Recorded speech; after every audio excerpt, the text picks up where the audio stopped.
This week on Countdown to Green, presented by Traction, we recap all the action from the 2023 season, IMSA President John Doonan stops by the show, and we welcome Rexy to the IMSA Esports Global Championship. All that and more coming up on Countdown to Green.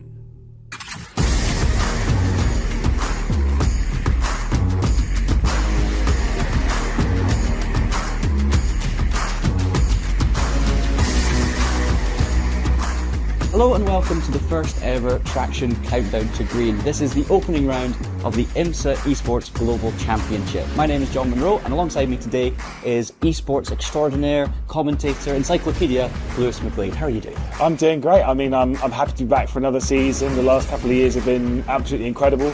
For the IMSA Esports Global Championship, it's always been exciting, and I can't wait to get another season underway. So this is basically just a quick preview show, so we're going to talk about last season's happenings in the championship. We're also going to give you a quick explanation of what the series is all about. We're going to look forward to the season ahead, the opening round today at Road Atlanta, and we're also going to hear from IMSA CEO John Doonan, so plenty to get excited about. And I think the best place to start, Lewis, is from the very beginning.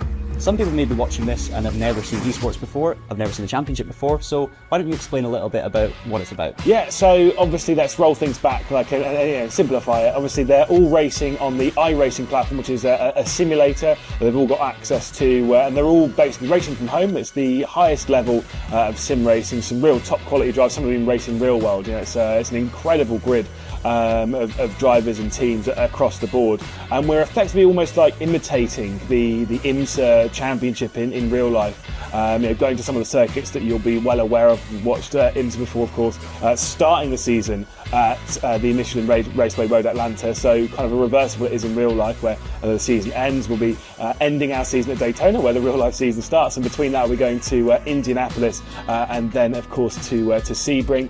We're racing in two categories, the GTP and the GTD category, and all of the races the same length. They're all 2 hours and 40 minutes on the dot. 48 cars in the grid as well, so a massive field, 32 in GTD and 16 in GTP. There was also pre-qualifying as well, so drivers had to earn their spot, or teams I should say, had to earn their spot on the field unless they won some of the IMSA special events last season and also were reigning champions of this series. So it's not easy to get onto the grid, it's very, very competitive, and also prize money is up for grabs, quite a lot of it as well, $25,000 spread across the two classes, so $12,500 for each class, and then that goes to the top 10 in the championship for each, so there's a lot at stake here. So obviously, Lewis, you were one of the commentators last season, and that must have been a lot of fun, because from the brief glimpses that I caught, the racing was frenetic. Yeah, I mean, I've commentated on a lot of sim racing, and the IMSA Esports Global Championship last year was absolutely incredible from start to finish. I mean, it's such an awkward season to go racing when your race distances are 2 hours and 40 minutes, and that's kind of so awkward on strategy.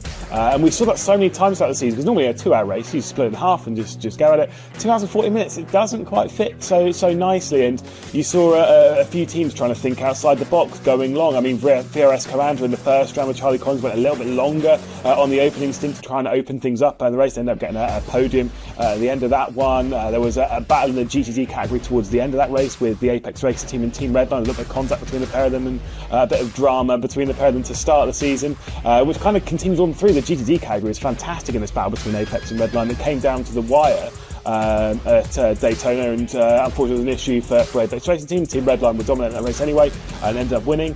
And then the GTPs, I mean, how cool is it seeing these monsters of motorsport racing at the top end, being driven by the sim racers. Absolutely incredible. All the races were absolutely thrilling, and it kind of ended with that Daytona race where XZ won, of course, driven by Owen Carroll and Casey Kerwin, which is a great combo. They're back together again this season, but I mean, it's so exciting to see them kind of battle up to that victory, which had eluded them quite a lot throughout the season. So many different names on the podium as well. Yeah. For me, it was the strength and depth that just was incredible. All the top teams, but obviously it was Coanda that ended up taking the title in their Porsche in GTP, and it was Redline in the Ferrari that took the title in GTD. Now, earlier on, we caught up with IMSA CEO John Doonan to talk a little bit about the series, and here's what he had to say. Right, so I'm joined by John Doonan, of course, who is the president of the International Motorsports Association. Obviously, to start out this brand new season, John, I mean, what an incredible journey it's been so far over the last couple of years. I mean, talk to us about that journey and kind of how we've got to this point. Well, who would have thought that this would be our third annual esports championship already?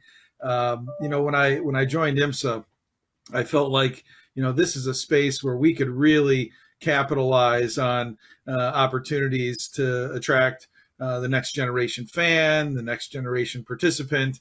Long comes the pandemic, and this became our form of racing. But now to be in the third year of the IMSA Esports Global Championship in partnership with iRacing and in partnership with VCO, we're thrilled where we are today. Clearly, the opportunities in terms of vehicles has expanded so much, and I think that's an exciting element for those who are on the pro side of esports, and also the exciting part of this year is those who may not be on the pro side but do want to try to qualify.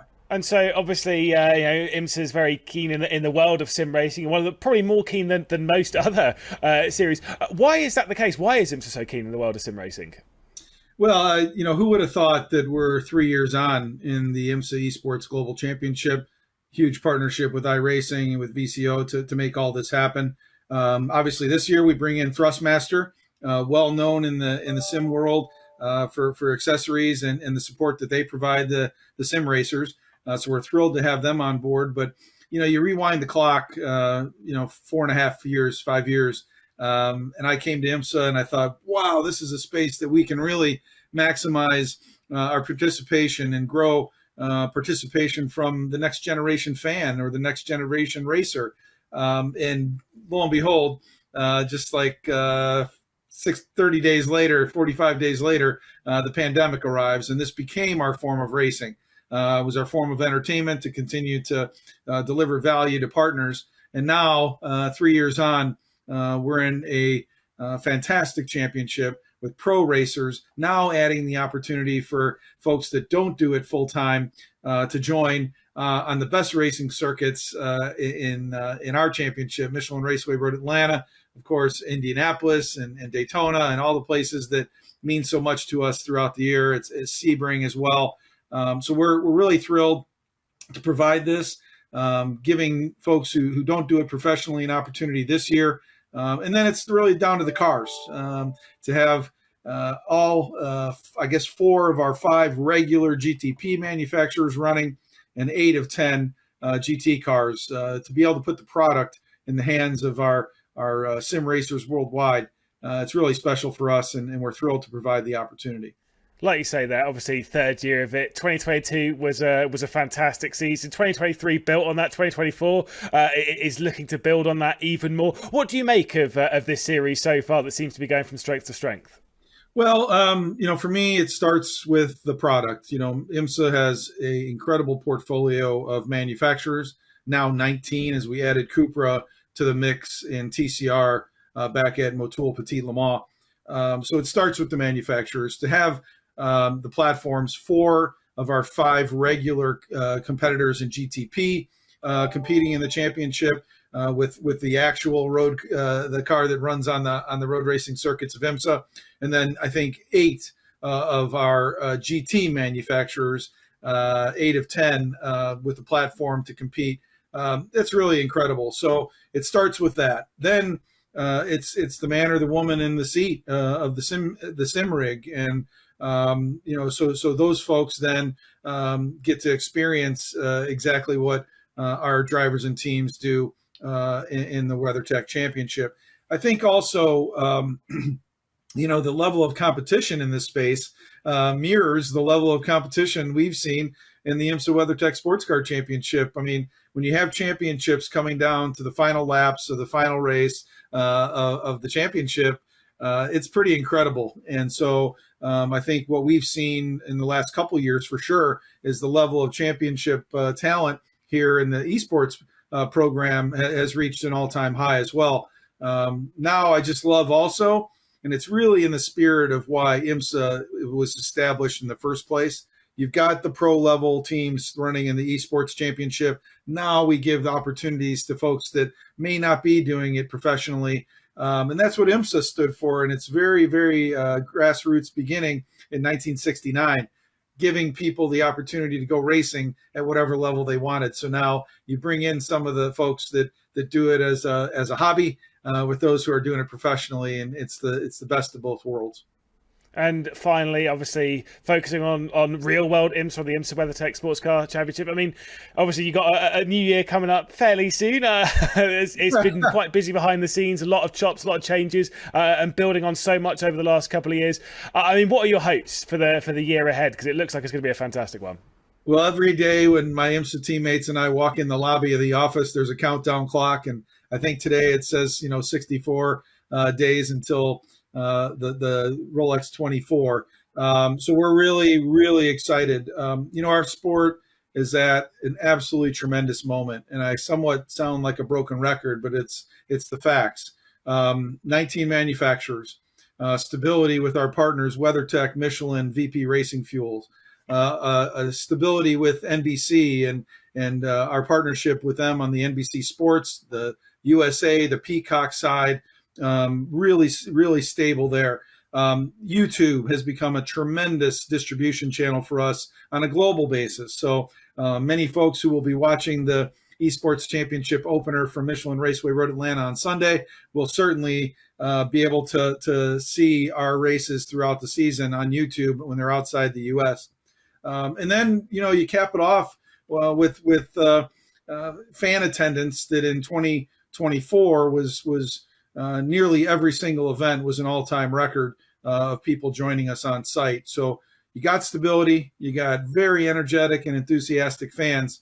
And the final piece, of course, is the competition. And as I said earlier, when you have championships coming down to the final stint, the final lap, the final corner of a championship that's had 54 hours of racing, it's pretty incredible as in terms of a show for our audience. And with 19 manufacturers doing battle, it really is a really special place. So full grids in 2025 again, very exciting for those who are tuning in or attending at the racetrack. And we're just so grateful for all of our fans that continue to come out and be part of and engage with IMSA. John, thank you for your time. Thank you for everything you're doing in the motorsport world. And good luck. Hope you enjoy. Thank you, Lewis. So great to hear from John there, and one thing that I know he's going to be very excited about this season specifically is the introduction of a new team. Racing, who are the real-life GTD champions from last year, are also going to be taking part in the Esports Series. I mean, look, it's a fan favourite paint scheme, isn't it? I mean, we love seeing this car out on circuit. Obviously, we do have to thank a little bit Drew Adamson, of course, as a senior broadcast producer / director here, and I was kind of behind the scene for the broadcast to bring it to where we're at, and he badgered him a little bit on social media to bring this paint scheme in. And to be fair, with it being such an iconic paint scheme in motorsport, I'm all for it. Everyone loves Rexy, I think that's going to translate as well over to the sim. Obviously, Lauren Heinrich as well drove in the real car last year where they won the championship, but he also competed in the Esports Series, another fan favourite of course, and did pretty well in the opening round, so there's a lovely bit of crossover there. Yeah, he had a podium in the first round alongside in the car with Charlie Collins. Of course, that was the car that ended up going on to win the championship in the GTP category. Lauren Heinrich's been well into sim racing for a long time. It's always great to see him behind the wheel, and great to see him doing well in the championship as well.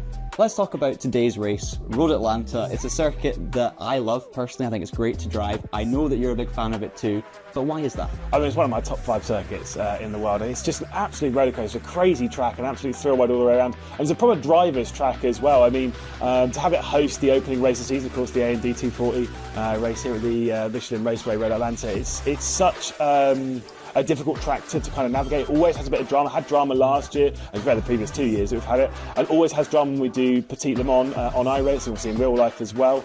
And that's obviously just ended. So it kind of makes sense that this is the first round of the championship, and so it's always exciting. It's just fun to drive. I mean, in last season's opener there was a crash before even the start line. Those cars in the wall with damage, so that's going to be something to keep an eye on. We actually have a hot lap that we're going to show you now from a GTD car going around Road Atlanta, so check it out.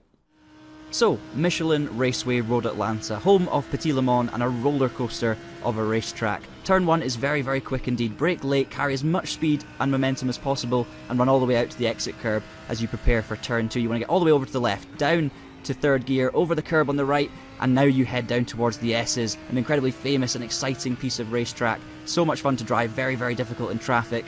Then you want to watch out for this approach to turn 5, use as much curb as possible, but it's very, very easy here on the exit to lose the back end or also run wide and give yourself a track limits warning. So that is going to be a key point to look out for in the race. Not got much time to breathe now as you head towards turn 6, which is a banked right-hander, fairly high speed. Use the banking to your advantage, get back on the power early, but on the brakes as soon as you can, and then head through turn 7. This is going to be a place to watch for incidents during the race too. We saw a few last season, and I definitely would expect to see more this time around. But finally now, on the back straight, you have your first moment to breathe. This track is relentless, even the pit straight is incredibly short. This is the only moment you're going to have to catch your breath and prepare for the end of the lap, heading now down towards the chicane at turn 10. Get your braking point right, watch out for lockups, there's going to be incidents down here as well for sure. Head over the curb on the left, make sure you hit that apex on the right, and then use all of the road once again, using the exit curb as you run over the top. Turn 11, there's an 80-foot drop now to turn 12, hard on the power, absolutely pinned through the final corner, and that's going to be your lap of Michelin Road Atlanta. And now you know why so many drivers love Road Atlanta. It's such an exciting circuit. I cannot wait for this race to get underway. A couple more bits of information we should probably touch on as well. This is of course a team-based series, so there will be multiple drivers per car and minimum stint lengths. And by the way, you can find out everyone who's entered via the Tracksim.gg website. We have the full entry list for the season. And you can also head over to the iRacing website to see a full season preview. Who are the ones that you're going to be keeping an eye on in this race, Lewis? Because there's lots of top teams out there, but only one of them can ultimately win each class championship. Who are the favourites? I mean, it's a tricky one. Everyone's kind of leaning towards Redline because they are the dominant force in sim racing at the moment. But realistically, I can't take my eye off of Williams. I'm listening to the GTP category right now because when it comes to the VCO Grand Slams, which is kind of, it's actually been a pathway into this. If you win the VCO Grand Slams, you actually get an entry into the IMSA Esports Global Championship. Williams Esports have won 3 of the 4 of them. The only one they didn't win was Watkins Glen, which was a double class domination from Team Redline. And then in GTD, I'm kind of leaning towards maybe even some of the Mustang cars. At Sontec, they were pretty good in the Fuji race last year in like one of them iRacing special events, but for Apex Redline, that's kind of where I'm looking at. I think for me, Apex obviously won the championship in 2022 in GTD, which was the top class at the time. I think they did really well last season, but they got a bit unlucky to fail to finish one of the races. So I think they're going to be right up there again in that championship. Obviously, you're always looking out for the likes of Kwan Batu. And there's also a guest entry in each round as well. So we're going to have a Michelin car out there for the first round. I don't know the drivers yet, but that's obviously going to be one to keep an eye on, an exciting paint scheme to follow. So yeah, plenty of different options out there, plenty of different teams that can win the races. Yeah, indeed. I mean, obviously, I'm going to lean a little bit also towards Channel 199. Love seeing that victory at the end of the season for the XSEC car, which was Owen Carroll, Casey Kerwin. You never know, they might go strong this year.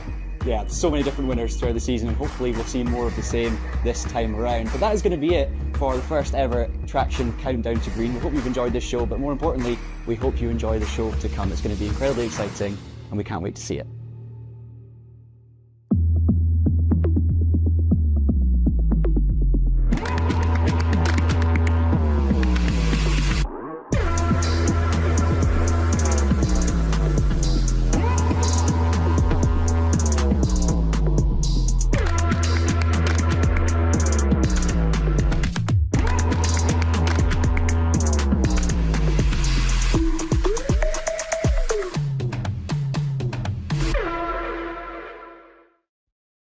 Racing isn't easy, but experiencing it is. iRacing puts you in the driver's seat with the industry's leading sim racing game. Drive on laser scan replicas of the greatest racing circuits from around the world. Go head to head against other drivers chosen by skill-based matchmaking to ensure competitive racing at every level. Compete across all your favorite series. In officially licensed cars, engineered to deliver the most accurate driving experience possible.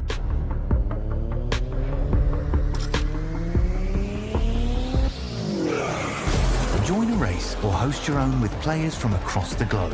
Race against the computer or in a league with friends. Feel the thrill behind the wheel. Visit iRacing.com.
It's been another great year of IMSA full medal action, but it's time to turn back to the virtual world and where things kick off for the IMSA Esports Global Championship. Welcome to the AMD 240 live from the Michelin Raceway Road Atlanta, the first round of an action-packed championship ahead of us. Well, welcome to the IMSA TV and iRacing Esports Network platforms. So glad you joined us. It's been a long year since we closed out the championship at Daytona, but we've got 49 of the world's best sim racing teams and a championship now open to all. Our junior Kenki party alongside of Peter Mackay and Joey Adderbury. And Peter, I'm excited to get underway. As am I. We had, as you said, a fantastic outdoor season in the IMSA world, but what a great off-season activity this is to bring the counterparts in the virtual world. We see the best sports car racers in the world competing in IMSA in the outdoor world. Well, we're going to do exactly the same here in the virtual world on the iRacing platform with a whole range of cars, GTP and GTD, and we've picked a pretty good circuit to start off with. Best road course in America, not just our opinion. Take it from Dorian Pan as well. Joey, great to have you join the broadcast team for the very first time. You've got plenty of experience around the IMSA paddock. Much like what Peter just said, it's got a real taste, though, of blending the virtual and real. And I think this year as well, some of the cars we've got on display, that gets even more true. We always talk about that sim to reality bridge and that gap. Well, we're going the other way. We watched the real world IMSA season, and now it's time to celebrate that virtual season. And speaking of the schedule, that first round race number 1 today, right here at Michelin Raceway Road Atlanta. And then we're going to go a little bit north up to Indianapolis here in a couple weeks. And after that, we've got a little bit of a break. Head on down to Florida for some nice weather at Sebring International Raceway for race number 3. And then, of course, we'll close it out in January at Daytona International Speedway for race 4. Only one change from last year. We swapped Watkins Glen for Indy, but of course, one thing that remains is our BOP provided by the team at TFR Lab. Now, iRacing's BOP, for the most part, provides equal playing field for the average sim racer, but when you get to this level of competition where every driver and team is extracting every inch of performance that they can from the track and the cars, some slight adjustments. Only one car hit with a power adjustment, that's the Mercedes AMG and GT3. Lots of weight penalties and then a little bit of fuel balancing as well, all in search, Peter, of trying to give us the most interesting race around, like what we've said, is one of the best tracks in the world. It is one of the finest tracks you'll ever go to, and hopefully we'll see a lot of those different manufacturers racing very, very close. They've been racing here since 1970, cut into the red Georgia clay. This track, for many, is one of the best, not just in North America, but in the entire world. And it's a circuit that's very difficult to set the car up. The twistier section, pretty much the first half of the lap, you need as much downforce as you possibly can get, and then the second part of the lap, the big long back straightaway, that's where you want as little downforce as possible. So getting that fine balance on the setup is really, really difficult here at Road Atlanta. And really, this track has so much heritage as well. 1997, when Don Paynos bought the track, we had Petit Le Mans for the first time a year later, and then the American Le Mans Series, which of course is part of the modern day IMSA. So this is steeped in sports car racing folklore, this place. And well, we've already had qualifying done and dusted around what is a fantastic track. Here's a look at the AMD Pole Award, and well, for Team Redline, double delight, they will lead us to the green in Joey, both of our GTP and GTD classes. Yeah, the number 20 is on pole, that AMD pole award for BMW M Team Redline.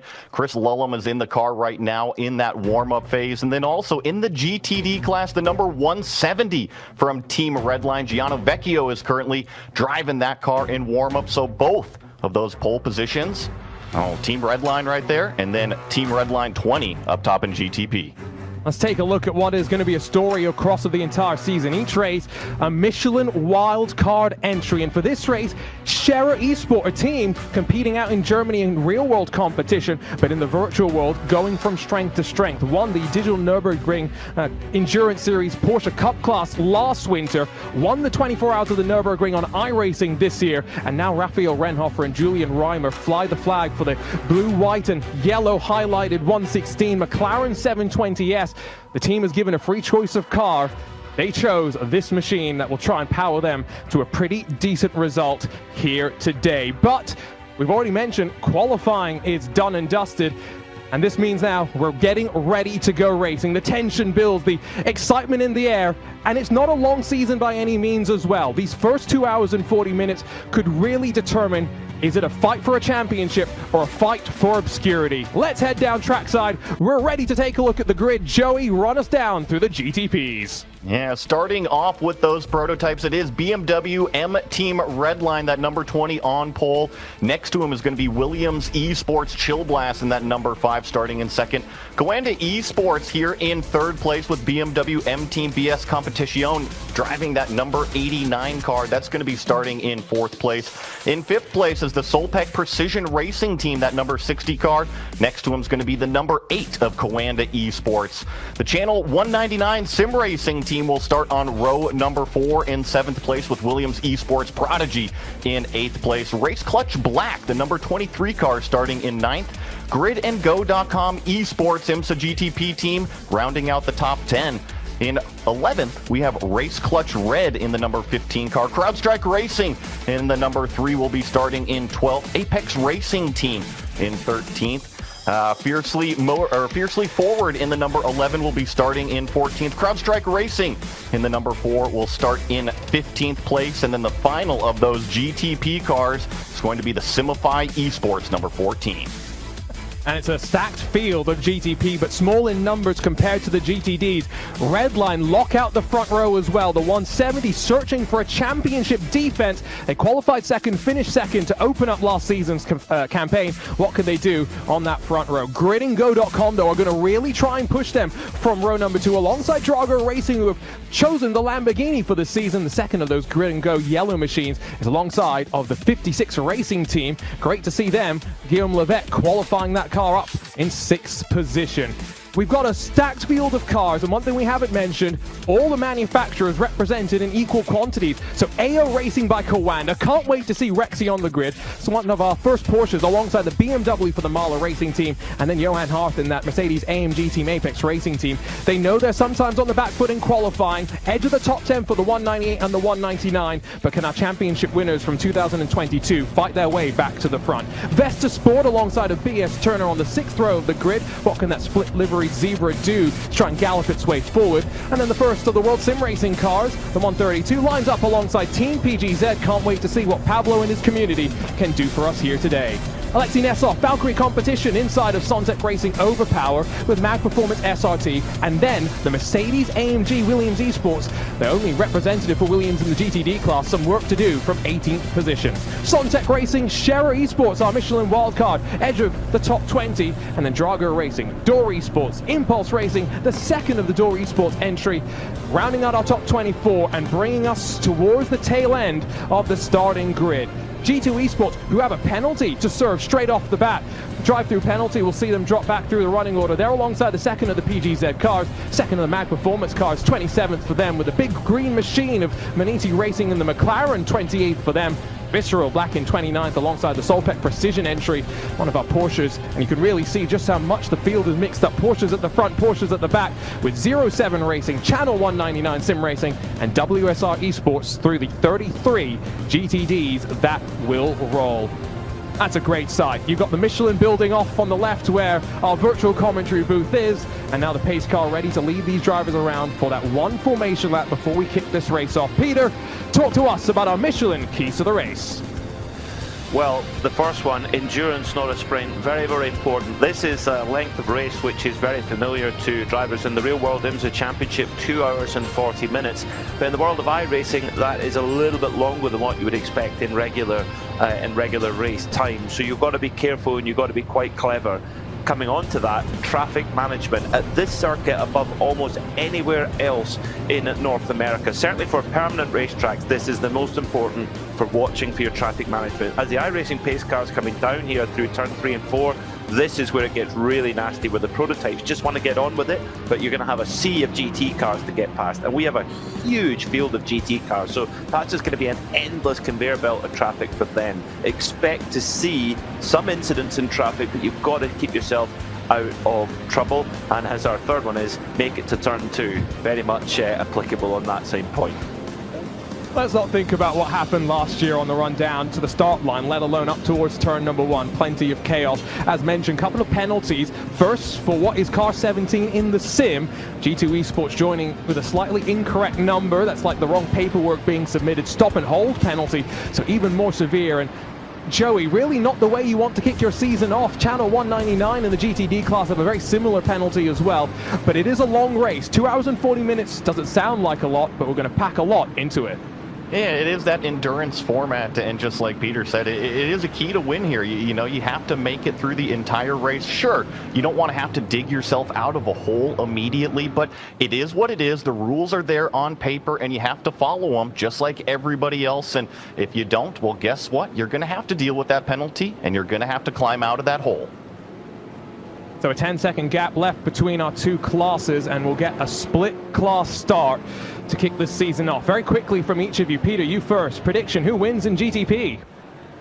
That's a very difficult one to say. Very, very difficult one to say. I think Redline are looking very, very strong. I know it's predictable to pick the pole sitter, but yeah, they're looking just on a groove right now. And Joey, GTD? I'm looking at that Drago Racing, that Lamborghini, the only Ferrari outside of the top 4. Well, we're ready to go. Let's send the pace car off and away. 2 hours and 40 minutes to kick off another season of the IMSA Esports Global Championship. Live from the Michelin Raceway Road Atlanta. Field left in control of Silly Lully. What can Chris Lullum do in the BMW M Team Redline car? We're green for the AMD 240, and a great launch from all 16 of our GTPs as they now climb up through turn number 1. Challenge from Kawanda in the 18 as Charlie Collins boxes out Daniel Lorenzo, but now through turn 3, they'll work their way down in towards the S's. A safe and tidy start replicated hopefully by the GTDs, led by 2 Redline cars, Johnny Vecchio, Enzo Benito, wheel to wheel. Green flag drops for them as well, single file instantly, and here comes Nicholas Rubelar in that Drago Racing Lamborghini, challenging his former teammate Sven Haase around the outside before finally conceding. 56 Racing of the Chevrolet going to try and work their way around the outside into turn number 3, and it causes chaos. Off the track they go, Peter. That's it. What was one of our Michelin keys to the race, try and make it through turn 2. Well, they did. They got up to turn 3 just. So a problem there. But even without having the classes mixed together, it's so busy down there in that GTD pack. So when we get into it, when the prototypes start coming through, it is going to get really busy, rush hour traffic style. Well, I've already seen through turn 5 a couple of cars wheel to wheel in this GTD class, but all of this, only one driver really losing a bunch of time through 3, one driver losing a bunch of time through turn number 5. And that was one thing that Peter was kind of mentioning. Large GTD pack, we might expect plenty of chaos. Already though, GTPs, Joey, have started their next lap. We're going to get into the thick of the traffic pretty quickly, right on board with Mitchell DeYoung. Now let's see how he handles this turn number 5. You see all the prototypes using that entry curb and then the exit curbs, kind of staying off of those apex curbs. You don't want to upset the platform right in the middle of turn number 5 there and then come through turn 7. In my opinion, the most important turn on this entire place. You have to get the power down, traction coming off of that corner because it leads on to the longest straightaway here at Road Atlanta. It's not very straight, both left and right, but also up and down. It undulates, and it really is that one opportunity to breathe before you go again for the roller coaster of the lap. Heard a bit of fuel saving, so some of these drivers instantly, Peter, will recognize there's some strategy to play. And this isn't an easy circuit to overtake on, so there is an opportunity to try and fuel save. The GTP cars, will see them pitting around the 50-minute mark, something like that, so they're going to have a couple of pit stops through this race. So if you can be a little bit more fuel efficient, it can make a big difference. So Mitchell DeYoung, who we ride with now in the Porsche 963, we wanted to try and use as little throttle as possible on that 4.6 litre V8, just blending out of the throttle. But you can only really do that for a couple of laps because we're going to hit the conveyor belt of GT cars. As whoa, De Jong goes a bit wide there coming out of turn 5, gets very bumpy over there, so you got to be careful. But yeah, you can do a little bit of fuel saving to start with, but to be honest, when you get to that sea of GTD cars, you're not going to have that luxury, so you've got to get it done now. And we got a battle, a real fight for the GTDs because your race leader is breaking away. Sven Haase is inserting himself to second. Enzo Benito swarmed. What's Nicholas Rubelar going to do? Because he's got to defend from Dino Lombardi as well. And this is where, Joey, having teammates is somewhat of a benefit, right? Because you can trust that they're going to do something that helps you a bit more, as opposed to someone who's going to throw a lunge up the inside, as I'm going to assume Sven Haase did to get up to second. Yeah, it's kind of the unknown variable of not having your teammate around. Are they going to race me? Are they going to push the entry corners and whatnot? But if you have your teammates around, yeah, you usually are all on the same page. You all have agreed upon a strategy and say, hey, if you're out front, I'm going to go ahead and just slipstream and save fuel here behind. Or let's go ahead and try to bump draft. Let's go ahead and try to push ourselves forward. But either way, you're right. I think all the teammates are all on the same page and probably in communication as well. This is one of those stories we touched on in our pre-show, presented by Traction, of course. The arrival of Rexy to the IMSA Esports Global Championship. Love seeing the engagement that AO Racing have had with this livery across the real-world competition. And now, partnered up with Coanda, they've got Tristan Iglesias, Michael Johnny representing them here today. The only thing that they don't have on the livery just yet, Peter, is a couple of gold teeth. They've got to win some races in this championship first. They're searching for those gold teeth, aren't they? Yeah, AO Racing are one of the kind of factory-blessed teams in IMSA. Of course, won the GTD Pro Championship, but drama here in the GTPs from another Porsche-blessed team, Coanda, in GTP Car 18. They've had a big issue here. Charlie Collins and Xander Reed, last year's champion Collins. This is not what they want to see. They're going to lose a lap here for sure. And this, I think, might even be terminal for them. I've seen Chris Lullum in the BMW M Team Redline car. So the race leader, the pole sitter, into pit lane as well. Madness within the first 5 minutes of this race. We'll take a look at the replay. We'll figure out what happened. But I said 2 hours and 40 minutes to kick off a championship that is only just over 10 hours in length. Could this be a race that spells your story of a championship run, or leave you languishing in obscurity for a couple of drivers? There may be something to look for. They are through some traffic, so I'm wondering here, Joey, could it have been something to do with that? And Williams Esports Chill Blast, Jaden Munoz, has blown clear 2.6 seconds at the front of the field. These GTP cars are going to have to manage all of that GTD traffic, and to your point, Arjuna, I think that's exactly what happened to that prototype. I think a GT car basically spun coming out of turn 7, and everybody had to avoid. The prototypes came up on it, and there was nowhere to go. You could see there as well, looked like the surviving Coanda machine just got stuck behind the second of the Drago entries. 3 wide to turn 1 with one of the Fords, that's Sontec Racing, trying to fight their way on forward as well. And this is where it gets interesting, the overlap of GTDs fighting their own little battles and GTP trying to make their way through as well. And this is that fight for second, not trying to lose too much time, and so a slingshot into the S's before they get stuck up through turn number 5, and then onto the hybrid they'll spool themselves once more, and Peter try and pull away from those chasing them down. And that's where the GTP cars really come into their own with that combined internal combustion and electric power plant coming up to about 670 horsepower. So they've got big power, but they're rear-wheel drive only. Unlike a Le Mans hypercar spec where you can have four-wheel drive, they're only rear-wheel drive, so they can be quite peaky and they can really spin the rears. So you've got to be quite progressive on the throttle as you come out of the corner. But once they do hook up, brilliant for dispatching with traffic as we're seeing right now. Oh, and well, the Coanda GTP almost running into the back of its sister car Rexy there. You could just see how desperate some of these drivers are to minimize their time loss in this first cycle of traffic when it's the most bunched up. That's a good look, though, from Casey Kerwin, who we heard it in the pre-show.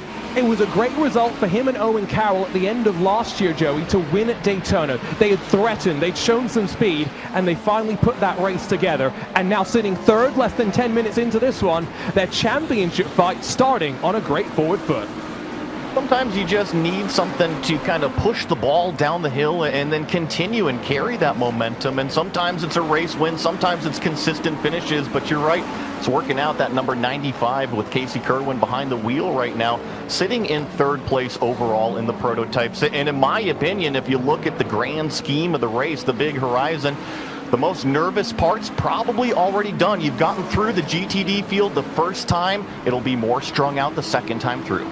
Well, we showed you the aftermath of the chaos. Let's try and figure out and unpack exactly what happened. So this is through turn 6, entering into 7, and so a lunge from Door Esports in the Ford Mustang on Scherer, our Michelin wildcard.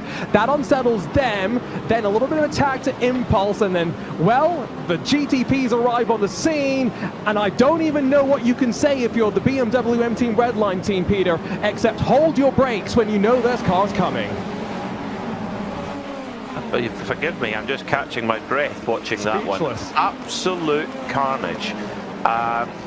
Rotten luck, you've got to say, for the leading prototype. They're coming through, minding their own business. They come around the corner, and it's just cars everywhere. I mean, I said it was like rush hour traffic, but not a highway pileup. My goodness. It's a great replay, just able to show us all of what happened from that one perspective as well. Have noted the BMW M Team Redline back out onto track after 40 seconds stationary for IMSA Esports in the number 18. Yet to see Charlie Collins back out onto track. Expecting there's a bit more lasting damage for him. Relatively unscathed for BMW M Team Redline, who stay on the lead lap, which, Joey, 2 hours and 30 minutes to go. They've still got a chance, if it's an outside chance.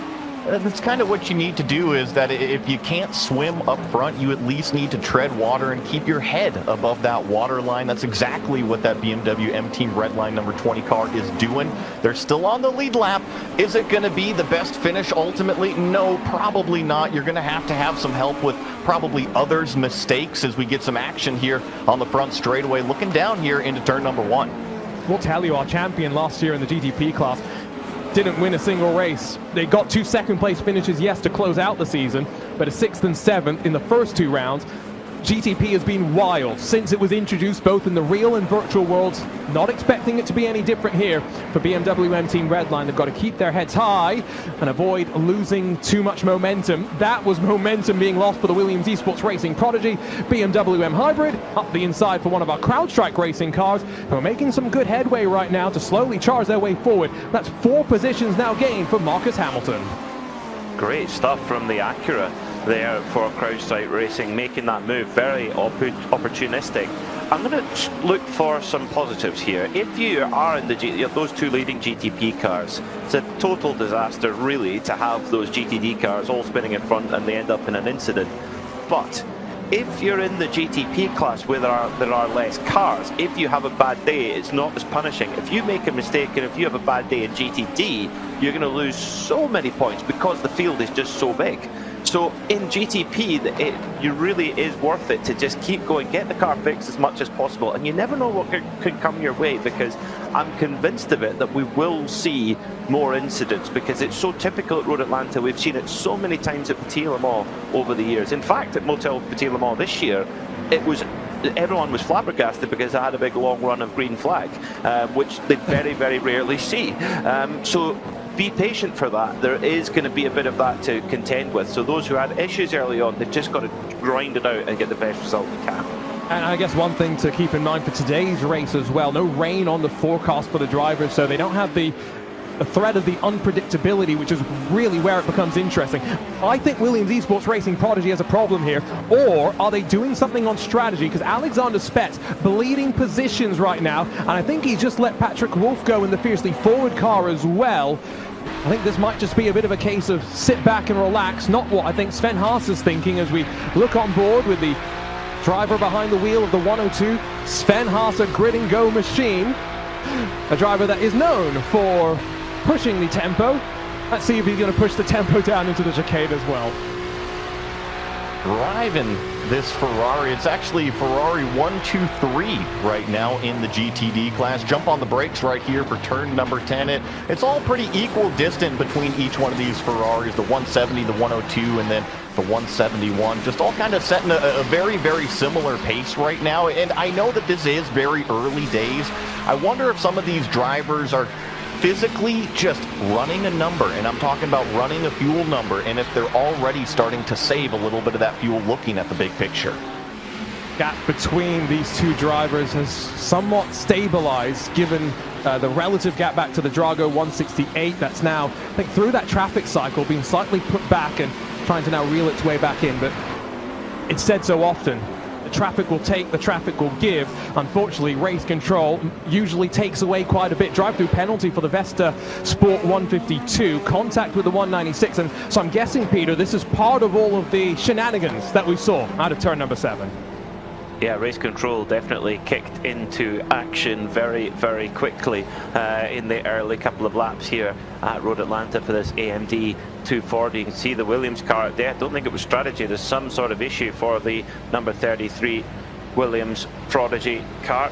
kind of get some damage repaired, get on there and get some new Michelin tyres as well while they're in the pit stop, fill up with energy as well.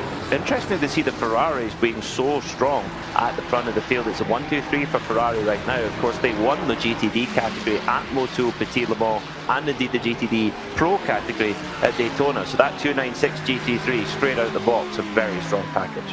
And I guess it's interesting, right, because if I remember correctly, Team Redline actually ran the Ford Mustang during the iRacing Petit Le Mans a couple of weeks ago, powered by VCO, and so from what I heard, the car had a bit of a fuel advantage that they were able to take advantage of, but it's clear maybe in the shorter race, maybe strategy, I don't want to say less important, but less time to work with it.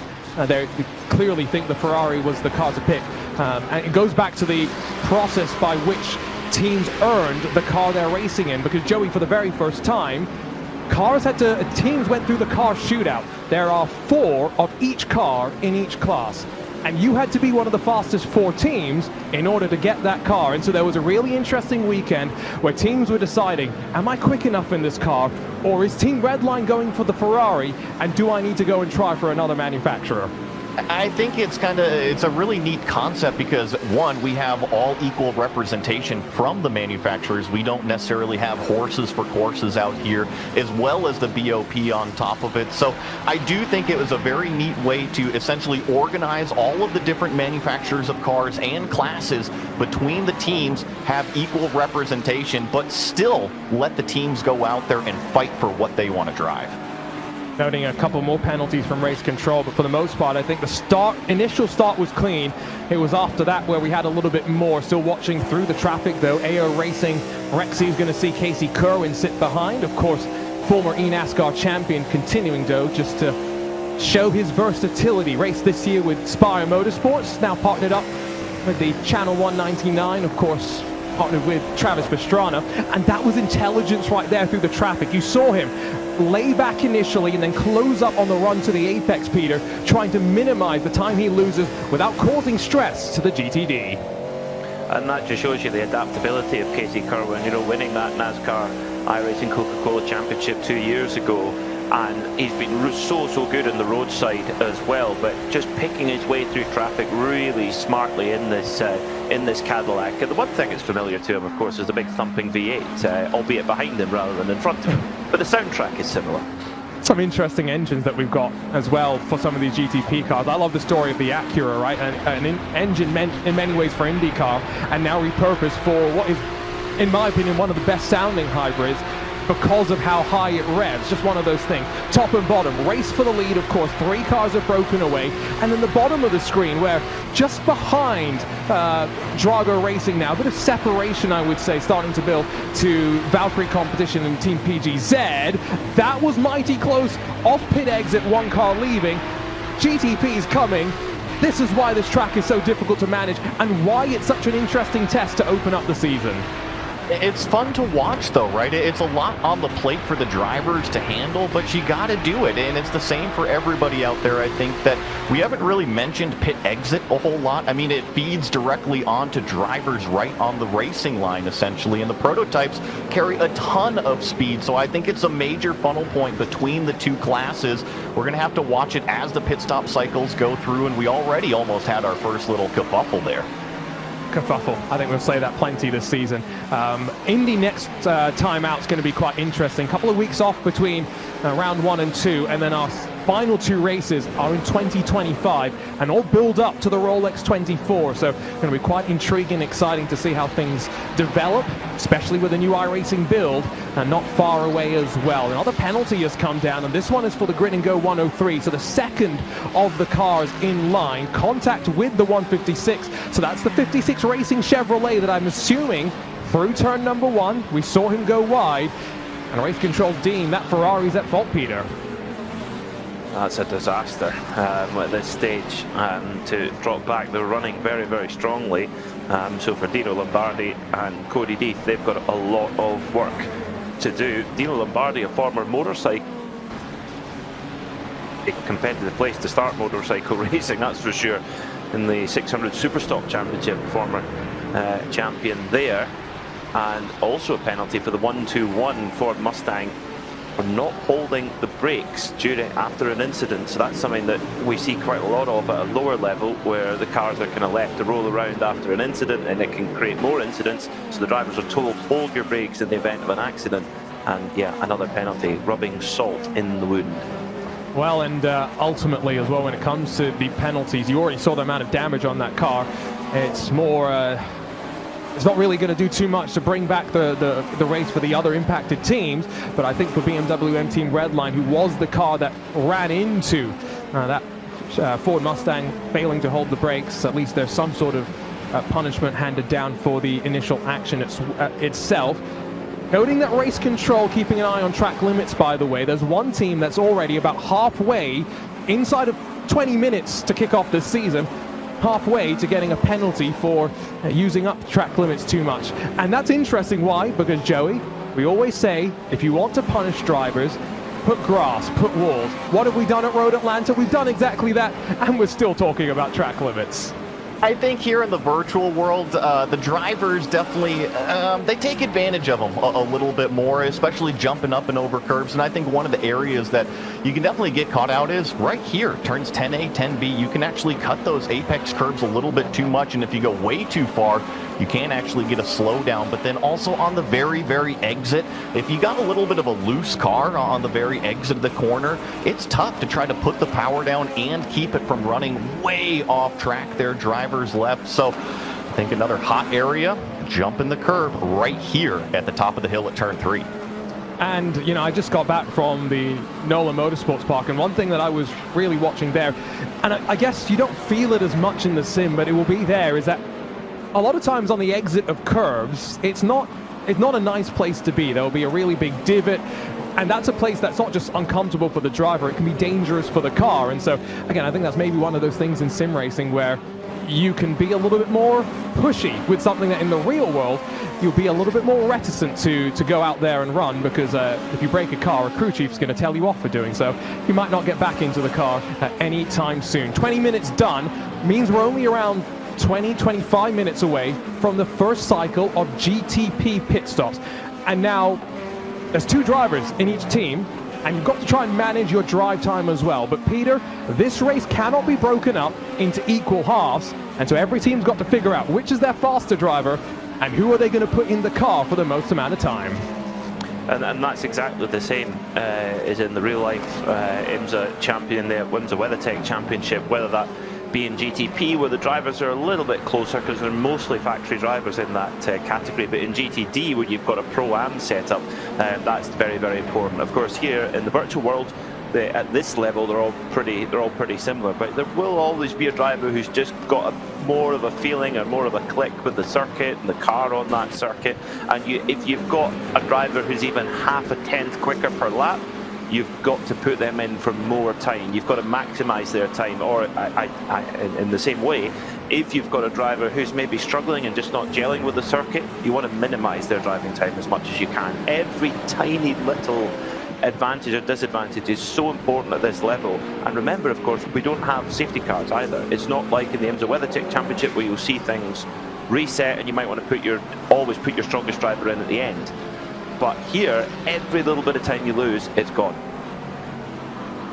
That's why sometimes we see drivers pushing a bit more, and of course, penalties starting to continue to accumulate. Another one there for the Grid and Go Porsche GTP, which had just served it as well, has now dropped down to 13th position. Still on the lead lap. BMW M Team BS Plus competition slice up the inside of Team PGZ, still hotly pursued by Casey Kerwin for Channel 199, and they're only 1.3 seconds now behind the Williams Esports Chill Blast BMW that leads the race. A little bit of a slide there out of turn 7, but once more through the traffic, it's closing up again. And I'm not really getting the sense there's too much fuel saving from these drivers, Joey. They're all pushing, trying to get the most of the traffic.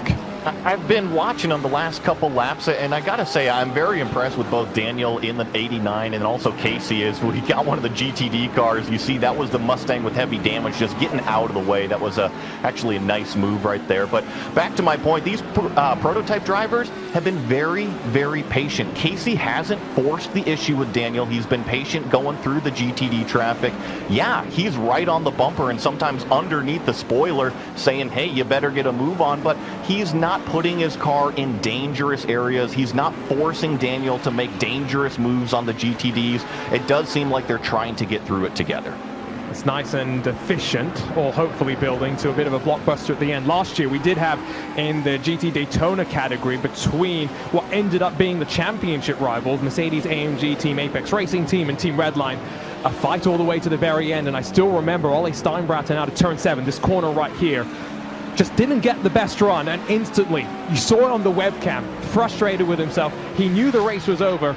There was nothing he could do after that. We're watching those still as they get to the front now of the Q-Tris and Iglesias in that Rexy liveried AO Racing by Coanda 118, sits in 5th position in class, currently about 7.5 seconds behind your race leader. And so this second cycle through, I guess 3rd, 4th, whatever it is, gridandgo.com in the 102 starting to fall back from your race leaders. Here's a look at some of that traffic management though.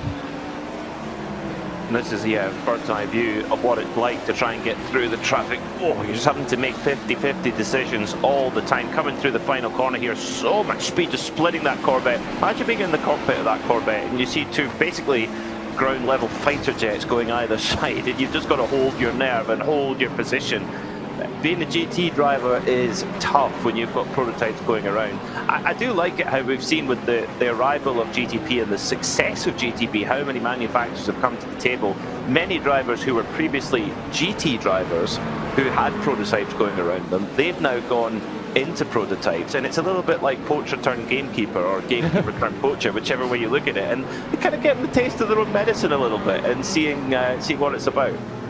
The prey becomes the predator kind of thing. I'm picking up what you're putting down. And yeah, so being true in both the full metal world with a lot of the factory drivers going from GT up to prototype, but also here in the sim as well. You're very correct there. And just checking out our Michelin wildcard entry, this is a team that's not quite at the prototype level, but you know, we've seen them plenty in the sim world in Porsche Cup cars. Now stepping up to a GT Daytona. Could a prototype be the next evolution for Julian Reimer, for Raphael Renhofer? Windshield wipers going off, not quite sure it's needed here today on what is a bone dry day up I-85 from Atlanta. We're about an hour 45 minutes or so from the airport, assuming there's no traffic. If you get stuck in traffic, the ring road becomes a race in and of itself. Because of all the chaos though that Joey we had, I think, with the GTPs going through traffic the first time, they got separated out, and I think in many ways the race has settled down into a nice rhythm early doors. It has settled down, but when I look at the gaps, they're not too far apart, especially in the top 5. So that kind of lends strategy cards still being able to be played on the table. You can have the chance at an undercut or potentially an overcut if the driver in those spotters kind of look on the horizon of what's to come in the next couple laps. Are you going to get held up by GT traffic, or are you going to have a clean racetrack? Are you going to pop out in that clean racetrack in order to do maximum pace on what is probably a fresh set of tires? So yeah, it is a nice rhythm, but it is still close enough that strategy can be played.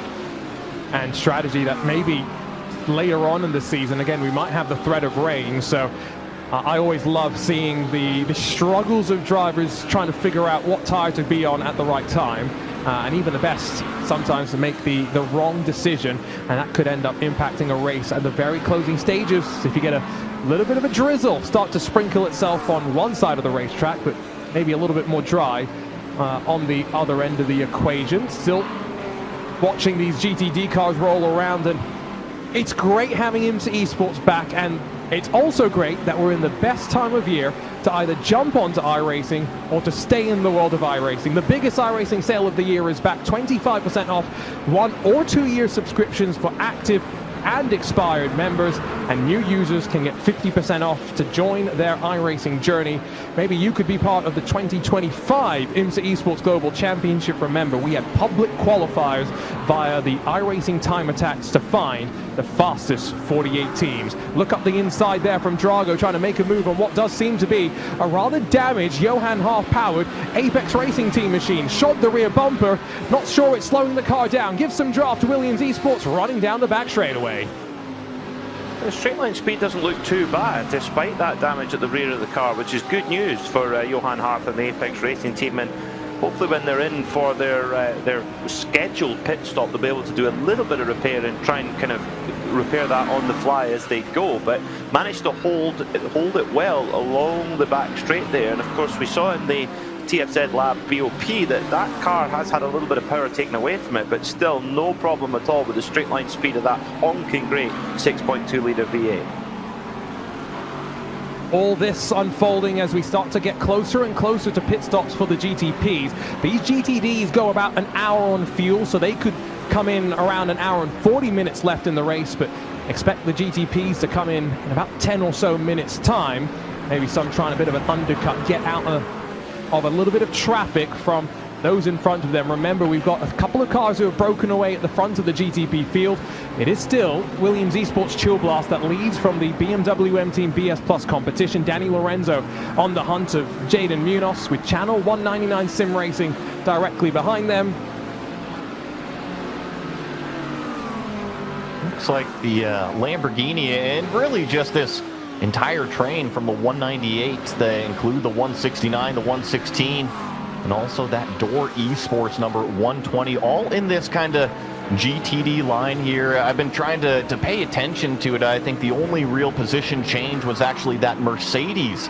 That 105 passed the Lamborghini, the 169 last time by, as we check back in on Casey Kerwin here in the 95. Yeah, remember, expecting some of these drivers to maybe come down into pit lane, and they're really starting to dive into the thick of all the traffic. So let's jump on board with the Cadillac and see on board from a perspective of a race winner here in the IMSA Esports Global Championship what it's like, presented by Thrustmaster.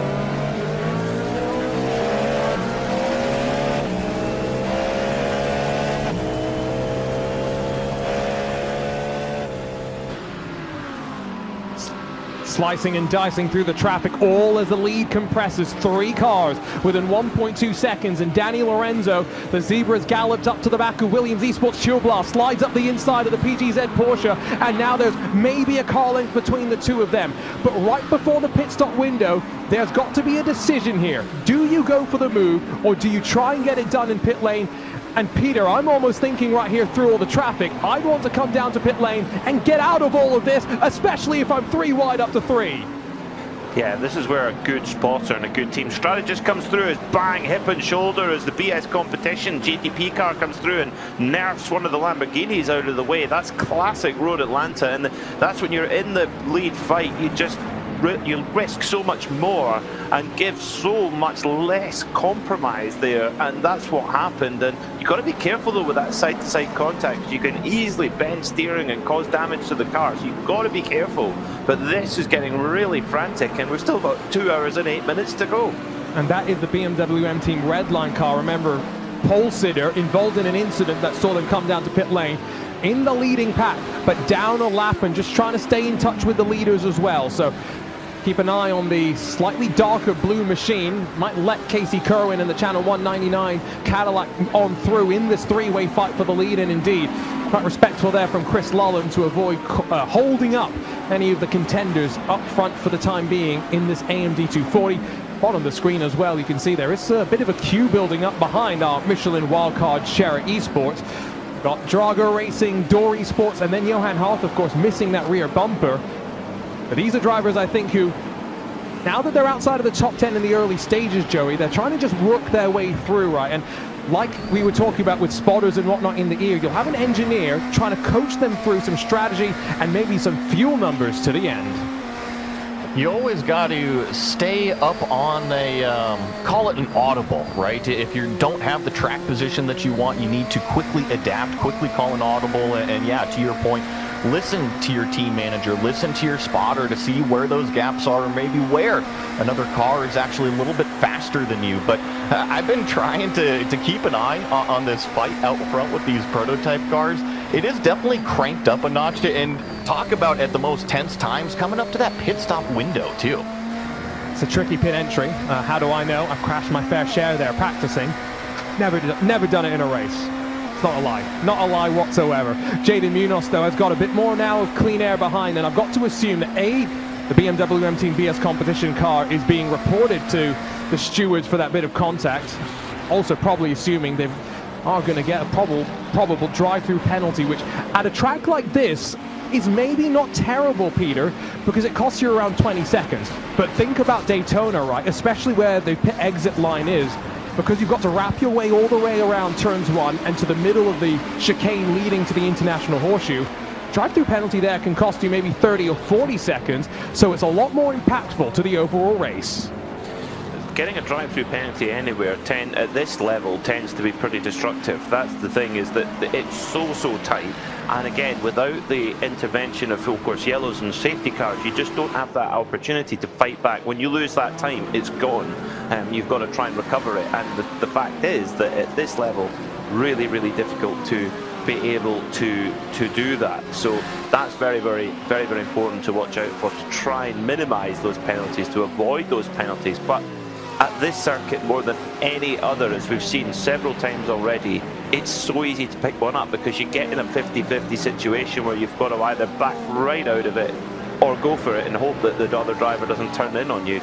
And that is, sometimes it's a luck call, sometimes it's just a quick judgment call and it works your way or it doesn't. And that's what makes this so exciting to watch, because it's a real tightrope that particularly the prototype drivers are walking on. It's a tightrope that you can only get experience with in the situations as well. You can't sit there in a practice session really and get that real experience. You need the adrenaline pumping when you're making those split-second calls. Scott Michaels, always great seeing the sim rig that he's got ensconced in a little mini chassis, racing from Southampton alongside his brother Sam Michaels. Gets onto the power and sitting behind right now the race clutch number 23, piloted by Sean Campbell, who has raced in all 3 of our IMSA Esports Championships so far, and now in 3 different categories as well: touring cars, GTDs, and in the prototypes. Great seeing some diversity from these drivers as well. It's also cool to see the manufacturer battle here, right? The Acura versus that red Cadillac right out in front. I know they're both technically red and black cars there, but that number 23 is that Cadillac, and then that engine, that Acura engine, Arjuna, that you were talking about, is powering this number 4 car that is giving chase, trying to find a way around that big old Cadillac in front. And the manufacturer battle currently has 2 BMWs up front in the GTPs. Cadillac 3rd, Porsche 4th, and then the best of the Acuras is CrowdStrike, sitting 7th and 8th positions. But the one thing that CrowdStrike would like to point out, I think, is how consistent they were last year in this category. In the Acura, finished 4th at the end of the season, just by finishing in the top 10 in every single one of the races. A podium on their way as well to that championship finish, so staying out of trouble. They didn't stay out of trouble at Road Atlanta, to be fair, so it's already a better start to their season this time around, as here comes what might be a scheduled stop, as I think maybe the Mercedes AMG Apex Racing Team car, with all that damage, maybe now tries to work one more pit stop after this to the end of the race. Here's a look at the replay. So this is, it's the tiniest nudge there from the Miniti McLaren, and that was enough to turn him around. The rear of the car already had some damage, and Johan now waiting for his turn. He's at the junction, he's at the stoplight, then he finally gets going. Yeah, not easy. That's a blind bit of the circuit there, so the cars are coming over the crest of the hills. That was the worst possible place for Johan to be.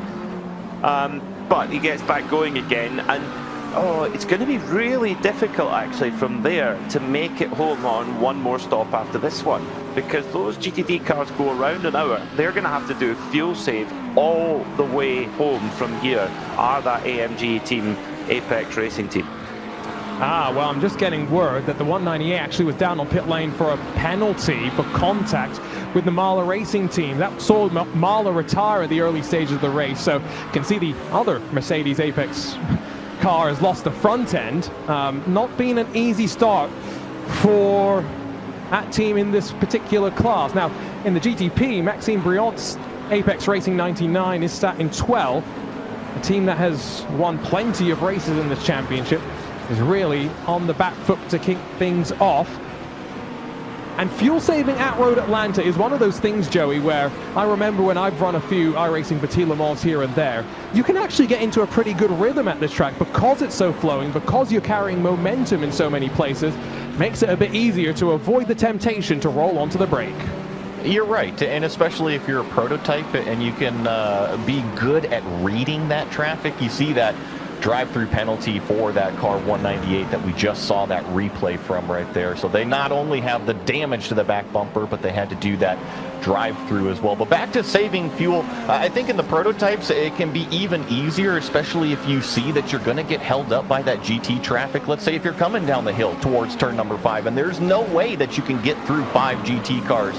Well, if you got no pressure out the rear view mirror, you can simply let off the gas and coast all the way down that hill. You got that in a few different areas, but it's up to the driver to manage those gaps.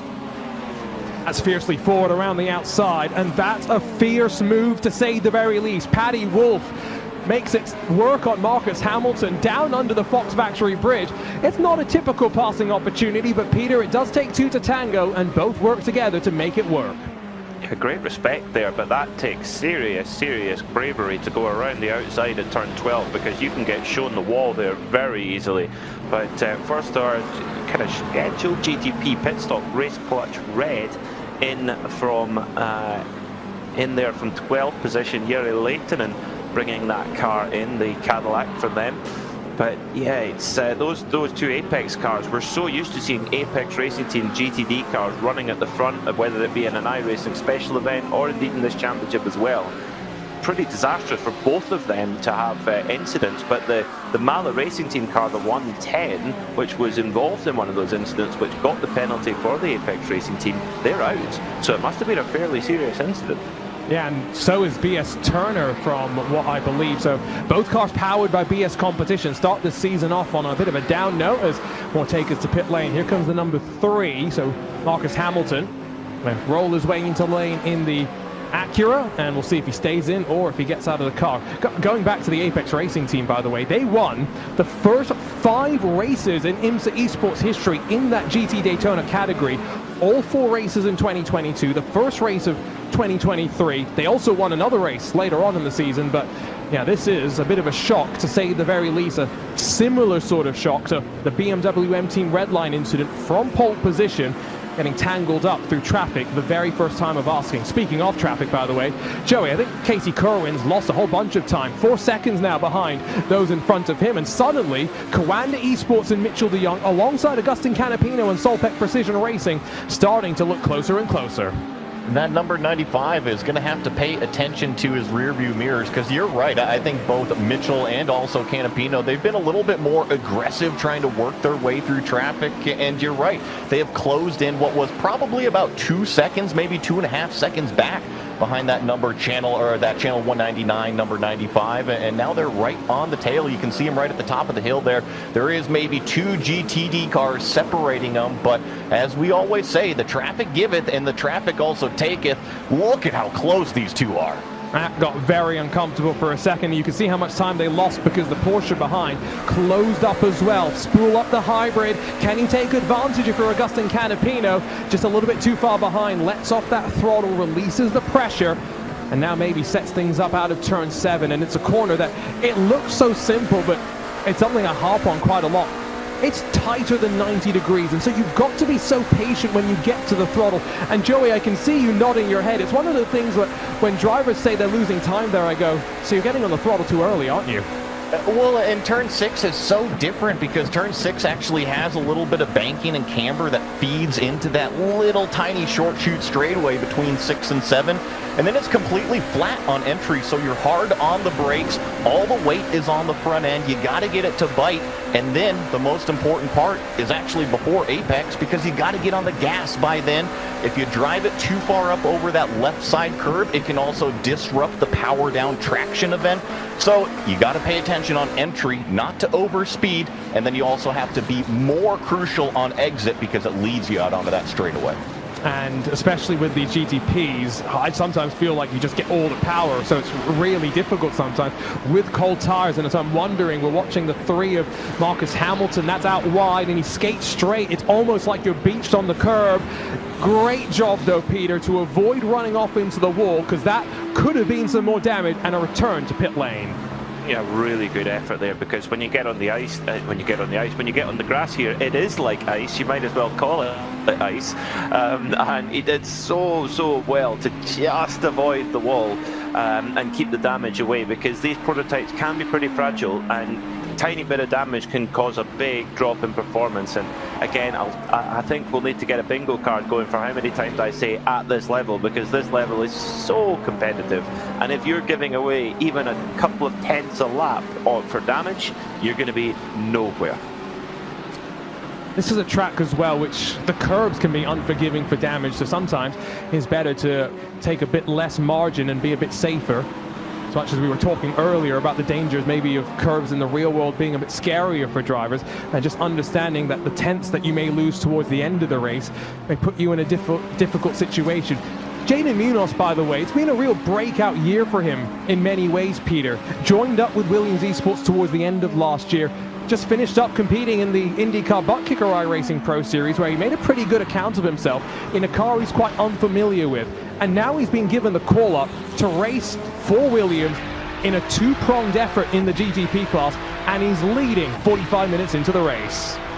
And I think there's a great crossover between an Indy car and the GTP car. High downforce. Really, I think the two really work together very, very well. And Jaden Munoz is showing his start quality at the front of the field at the moment. 1.5 seconds to the good from the other BMW, the BMW M Team BS competition of Daniel Alves Lorenco. Enzo Benito, the 171 Team Redline car, sitting in third right now. Redline leading Gianni Vecchio, last year's champion, leading the race, but Redline in third there, just showing just how strong an outfit they are with those Ferrari 296 GT3s, and that appears to be, certainly here at Road Atlanta, appears to be a strong package. But will it be when we go to Indy or to Sebring or to Daytona that could turn right? And all the teams participate in the BOP process, so that's something to keep in mind. Best hair maybe in sim racing, by the way, for Enzo Benito. Don't know quite how he's managed to keep it standing, at least with all the intensity that we've seen so far. A bit more of an extension of the window for Simufy. We'll see them come in, again, around 45 minutes since the drop of the green flag. It means they've gone around 40 laps or so. We're still waiting for the leaders who have extended the stint even further. And Joey, I always say, if you're trying to do something on strategy, you must commit from the start. You can't commit 40 minutes into the race, because by that time you've already lost the train. That's the key. You cannot start late on the fuel saving. You have to start it from the beginning, and you can't say, okay, well, I'm going to do 3 laps in a sprint and then I'll get to it. You have to start it from the beginning, because it is fractional. It is just such small amounts, and it then adds up over time, over consistent laps, over continuous laps. And we talked about it a little bit earlier. If you're in one of these prototypes and you see some traffic on the horizon as we get more action down pit lane, this is, I believe, number 99 coming down here, but you can save even more. So start from the beginning, take every opportunity that you can to save even more, and it will put you in the spot that you need to be at the end of the stint. I'm one of those people as well that I'm not very good at strategy. I once ran out of fuel coming out of turn 4 during an iRacing Indy 500. Ran over by Adrian Fernandez before I got to the yard of bricks. That's a story I could tell plenty of times. But yeah, we saw some drivers last year run out of fuel on the final lap. I'm just saying, even the best make mistakes. Race Clutch have gone 1 lap longer than the rest of the GTPs. Look how busy it is. Williams, BS Competition, Channel 199, Kawanda, Solpet Precision, CrowdStrike, Fiercely Forward. Peter, it's a pit party. So consumer advice here: if you want to save fuel, you need to get yourself a 5.5 litre V8 in your car. That's going to save you some fuel, because it's the Cadillac that goes a lap longer, and that can make a difference. That can make a big difference, because also it's a little bit too busy in pit lane right now. It's going to be an interesting merge. It was one thing that was talked about in the drivers' briefing. Expectation from drivers as they rejoin the racing surface from pit lane. Relatively lengthy stops for them all as well. They're going to change tires and fuel. They'll do it at the same time as well, much like in the real-world IMSA competitions. They're able to go up on the jack stands with fuel going into the car as well, and then off and away they will roll. Does seem as though Jaden Munoz has got a big lead. Danny Lorenzo has been jumped by the Channel 199 sim racing team because we've had some strategy happening down in pit lane, Joey. Yeah, there's a difference in those times in that stop there. It seems like Jaden Munoz in that number 5 car, only about a 35-second stop. Casey Kerwin, a 34-second stop. And then Lorenzo, to your point, a 40-second stop. That is key right there. That is going to lose a ton of track position. It's going to be curious. Is that a short fill? Is it extra fill? I don't know. Always love seeing the slight windows drivers have with which to balance how they want to approach the race. Did mention there is also that drive time limit they've got to factor in, but most drivers aren't really thinking about that. It's about the VP Racing fuel and the Michelin's going onto the car. Right on board with Munoz, down under the bridge to the final corner. Slingshots past 2 GTD cars on his way to the line. We know Race Clutch is going to be sitting there just a little bit longer and filling up the fuel. It's been now exactly 34 seconds since Sean Campbell entered the box. I think what we know here, Peter, he's topping that car off and he's trying to extend the next stint as far as he can. So yeah, they're going for, save as much fuel as possible, go a lap longer if you can, do a long stretch, and then, like you say, go for a quick sprint at the end. So let's see if that one works out here. There's so many different ways to look at this strategical conundrum. Drive-through penalty again. The stewards and the race controller are certainly busy. The 178 drive-through penalty, that's the meaty McLaren contact with car 198, which is the AMG Mercedes Team ART. That car has certainly been in the wars. A magnet, I think, for contact today, to say the very least. And again, a team so dominant in the first 5 races of the IMSA Esports history. Slightly less dominance to start off this season. It's a slice and dice to the inside, as easy as you would like from BMW M Team BS Plus competition. Maybe a bit of recognition there from Casey Kerwin, Joey, that it's better for him to sit behind, save a bit more fuel, and ride with a charging zebra in front of him. That's exactly what he did. He's pretty much just going to sit in the tire tracks right now of that 89 and try to save the most amount of fuel that he can. What it really draws my eye, though, is because that 89 had such a long stop putting all that fuel in the car, that gap to our leader is now grown to 7.5 seconds. It was only about 1.5, maybe 2 at most when they came into pit lane. One thing I'm noting, as much as there's been a flurry of penalties overall, a much cleaner race from race control's perspective, as we had a year ago to kick off this IMSA Esports Global Championship, again at the Michelin Raceway Road Atlanta. We totaled almost 100 penalty reports over the course of our 2 hours and 40 minutes, not trending even half as close so far with about an hour done. Fight for second really has slipped behind your race leader in the GT Daytonas, and the defending champions, Gianni Vecchio and Team Redline, broken clear to the tune of 4.4 seconds. Sven Haas is feeling the pressure. Enzo Benito's tucked up behind, but it is Ferrari 1 through 3 right now. We'll have to figure out, though, Peter, is there something different that we're going to see on strategy? Well, do they have the fuel mileage to go with the performance, with the lap speed? I mean, to be honest, even if the Ferraris don't quite have the game on fuel economy, they're so quick that it honestly doesn't matter. They've got a big gap back to the other cars, and that 296 GT3 really going strong. It's built on a Ferrari design, but actually manufactured by Orca. And many of the drivers I've spoken to who have driven it and raced it, in fact, Felipe Fernandez-Lazar, who won the Nürburgring 24-hour in it in 2023, says it's the closest GT car he's ever driven to an LMP3 prototype. He says it really feels like driving an LMP3 prototype, that because of the way the chassis is constructed, etc. It's a seriously well-balanced car. And of course as well, not just the balance of the car, something the manufacturers think about, but the way they design it so they can fix it during races as well. I think about the Mercedes with a lack of rear bumper.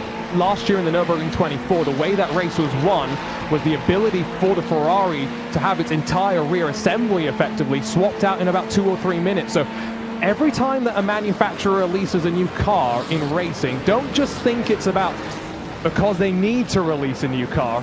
especially with these Evo updates that sometimes the manufacturers are doing, there are very, very crucial quality of life improvements, and maybe as well ways to make the cars cost a little bit less, because we know how expensive racing has gone. Anything you can do to make it a bit cheaper per hour would maybe be a bit better.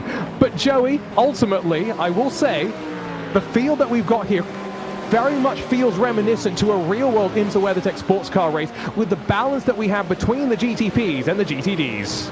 It's very closely matched, and kind of to your point about that Ferrari, I remember being at Daytona Test when they rolled that thing out, and yeah, it was pretty amazing just being able to take off that entire rear clip with a couple Zeus clips, call it. You know, it just pins right into the rear subframe, into that rear frame, and off it goes. But this is the battle for what is, call it 5th, 6th on the racetrack. This is the 177 looking back at the 114. So riding on board this Ford Mustang GT3, and that's the Porsche of the team PGZ 114 directly behind, driven by Sam Ward.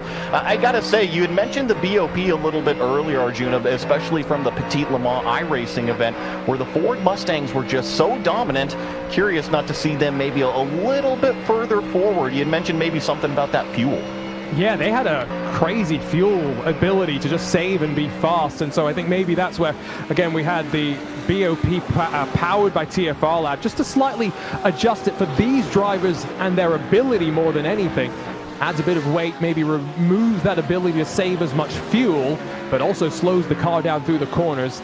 Slightly different ways to, of course, balance these cars. One of the newest cars available on iRacing, of course, as well. Want to learn more about the series, the cars, the drivers? Log on to iRacing.com/IMSA-esports today. We've got 3 more races to come. We've got Indianapolis up next, then off to Sebring and Daytona to close the season off. Basically, Peter, we're checking off all the highlights of the year. And that is a hard choice to make when you look at the calendar of where the IMSA WeatherTech Championship goes in across the year. I mean, next year we'll have to come back and we'll have to throw Road America in there as well, which is one of my favourites. It's a great racetrack. Mid Ohio, super cool in the back part of the circuit. Lots of undulations. It's like driving a good Scottish B road, I would say, Mid Ohio in places. Maybe not quite got the same amount of room to let the car run out wide, but anyway. But it's yeah, there's so many tracks in the IMSA WeatherTech Championship that you could choose. But I like the 4 that we've got. I mean, in Road Atlanta, Sebring and Daytona are part of the 3. I like to call them the majors. I'm a golf fan, so nice. You look at the majors, you look at like the Watkins Glen 6-hour, Petit Le Mans, Sebring 12 and Daytona, the Rolex 24 at Daytona. Those are the majors, to use a golf analogy. And we'll add the battle on the bricks over time, I think, to those majors. In my opinion, I just think that race is so special. Pit stops, by the way, for GTDs. Did note Sven Haase. We saw him pushing hard and trying to close the gap to Gianni Vecchio from second. He's brought the 102 in just before the top of the hour. And Joey, this is what Peter was alluding to slightly earlier when I had thought that the Apex Racing Team machine had come in for a pit stop rather than a penalty. Going an hour at this track in a GT Daytona car is sometimes a tough order. And so it's going to be interesting to see if someone does decide 43 minutes from now to come into pit lane, 60 minutes to go, and push to the end. As we ride on board the 89, to your point, I think that Vecchio has a really good kind of platform to work with, though, is that if you are a little bit short on fuel, guess what? You have a 5-second gap back to P2 in class there. So you are clearly in control of the entire GTD field. Manage it as you see fit. If you need to bleed some of that gap in order to make your fuel number, you just need to adjust that driving style a little bit. But strategy is key, and probably of utmost important. Just make sure that you're listening to your team manager, your spotter on the wall, because they have more information than what you have in the cockpit. Or takers for GTDs. This time it's the Sontec BMW, the 113. Matti Siepola behind the wheel. It just scrolled on the bottom of your screen. Diogo Pinto, now crowned as the IndyCar Butt Kicker iRacing Pro Series champion. But I think one thing we saw straight away in qualifying, Team Redline, I think, Peter, there's not many teams that are going to be able to argue that Team Redline are one of the best, if not the best, in the world of sim racing. They've just won a championship in the IndyCar, a car with they had very little experience in coming into the summer. and now pole position in the GTP, locked out the front row in the GTDs. Yes, I know, didn't go all to plan for the prototype entry, but they've started off this season with a bit of a statement showing us exactly why they are the best and that they've come to play.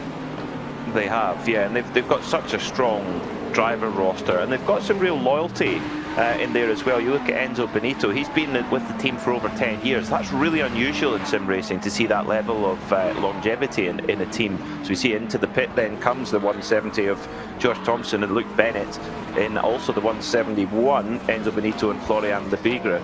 So yeah, it is a big statement, I agree with you. This is pretty ominous for the rest of the GTD field, just how impressive Redline have been out the box. I mean, like you say, you expect them to be good, but they've really put a big first tackle in. Ferrari's looking strong, but the Lamborghini, the Porsche, Drago Racing, AO Racing by Kawanda there, within a second or so, coming into the pit lane, which is exactly what they would want to see. Keep yourself in contention all the way to the very end of this race. They'll have to watch that blend as well back out onto track. Remember, cars exiting the pit lane are spat directly into the path of those running out of turn number 1, which this is a track with consequences, right? Yes, we're seeing a lot of the drivers run off into the grass, but I still think back to Petit Le Mans last year, right? And what was a battle for the championship. GTP's wheel to wheel. Unfortunately for one of them, the number 10 Wayne Taylor racing car doesn't go so well. They're buried in the tire wall. But it's just a reminder that, Joey, at a track like this, you put one wheel off the track, you might be done for the day. Absolutely, and let's further expand on it. What if it's a new driver that just hopped in the car from that pit stop and they exit out of pit lane and they simply forget to check that left mirror? They simply forget to check that relative box because they aren't in the rhythm yet. I think that pit lane exit is often overlooked here. We always think about turn 3, but once we get into the rhythm of the race, you always have to be careful about what cars are exiting pit lane. The prototypes have a little bit of that speed advantage, right? That acceleration phase to kind of get up to speed up the hill, but the GTD cars can often kind of get kicked off of the racetrack pretty quickly. Does look as though as the pit stop cycle continues to roll through, given some of the incidents that we have seen so far, namely to the Apex Racing team, we're going to get some new winners here at Road Atlanta for the first time, because back in 2022, the Apex Racing team won in the GT Daytona class. It was SimRC that came out on top in the touring car category. We had the touring cars in our initial IMSA Esports Global Championship campaign. Last year, Urano Esports won at Road Atlanta along with the Apex Racing team once again. Of course, Apex have struggled so far. Urano, IMSA Esports was their swan song as a team, no longer around. So we've got some different things in the mix, especially up toward the front of the field. 1 hour complete though here at the start of the IMSA Esports Global Championship. Pit stop cycles rolling through for the GT Daytonas, getting ready to see the prototypes once again. Don't go anywhere. We'll be back at the Michelin Raceway Road Atlanta with the AMD 240. At Michelin, we don't just race for medals. We race to test, to learn, to find answers, to discover innovative ways. We race to take on challenges, to overcome technology limits, to improve the way we all move, to make possible what is not. No, at Michelin, we do not race just for glory. We race for change.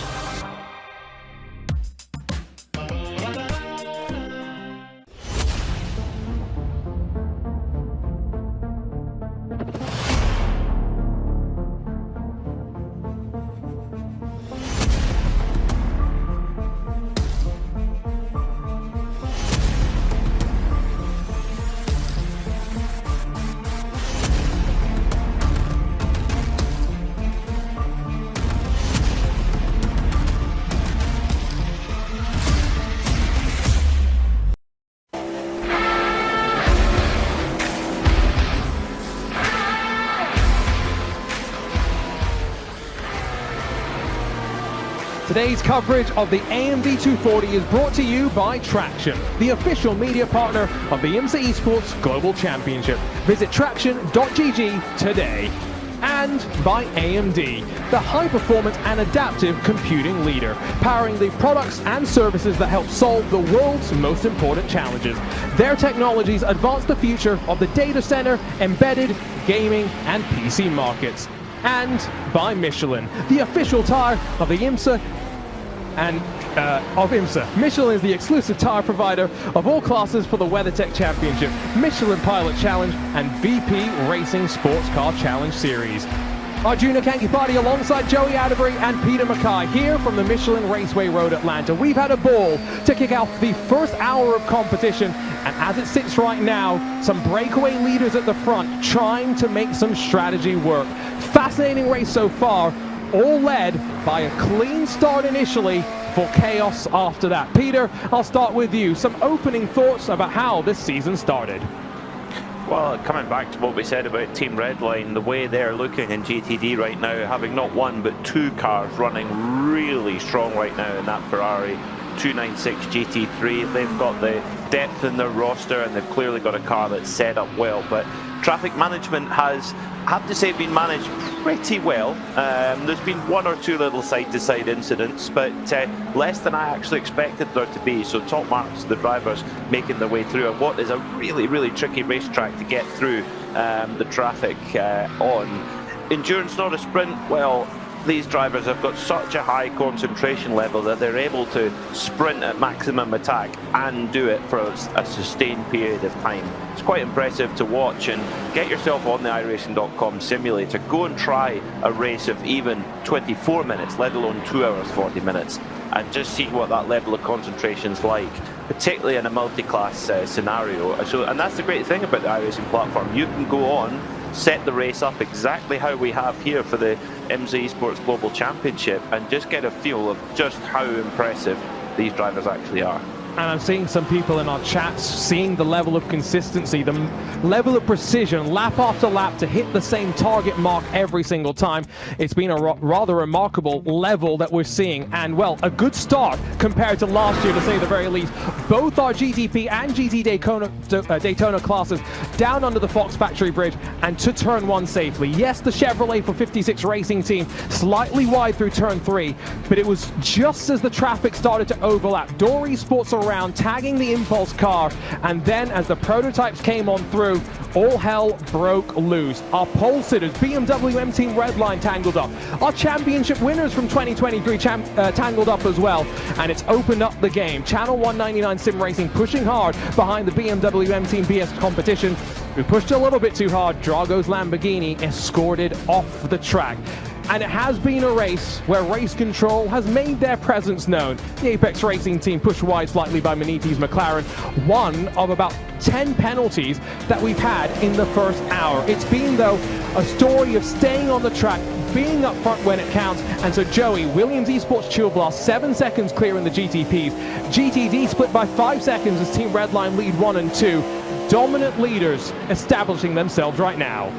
Agreed. I think that Williams Esports Chill Blast has been in control this entire time, as this is P19 in that GTD class that we're watching on screen. I think the only time that number 5 car really had any real threat was just working their way through traffic when that 89 and that 95 definitely caught them, but then once they got through that pit stop cycle and once they got back out onto the racetrack and in their rhythm, they've been able to extend that gap again. A dive up the inside from G2. They fought back from a stop and hold penalty at the very start of the race, and it's been an impressive drive. Yoni Katia has got himself up to now 19th position. Rob Clark in the Solpec Precision Porsche couldn't do too much at this stage of the race, and then that Stealth Black Visceral Esports 144 pokes its nose to the inside, decides better of it, and backs out. Have talked about the fact that we have drive time restrictions, so we're starting to reach that point where teams are going to be thinking about getting their drivers swapped around. And Peter Mackay, you had mentioned it slightly earlier, at this level of motorsport, yes, everyone's going to be quick, but on any given day, or as Jake Sperry sometimes says, any given Sunday, one driver is going to be slightly quicker than another. And that's down to the teams to know exactly who has got that edge and how to use it. So that's one thing that's so important in a multi-driver championship like this one. The 144 Mercedes in GTD Visceral Esports has served its penalty, a drive-through penalty for contact with the 103. That's the grid and go car, the Ferrari of Dino Lombardi and Cody Death. So actually there's been a lot more contact between the GTD cars themselves collectively rather than prototype to GTD contact. So that's something that's maybe a little bit of a surprise, where it's been interclass issues rather than the combination of the two.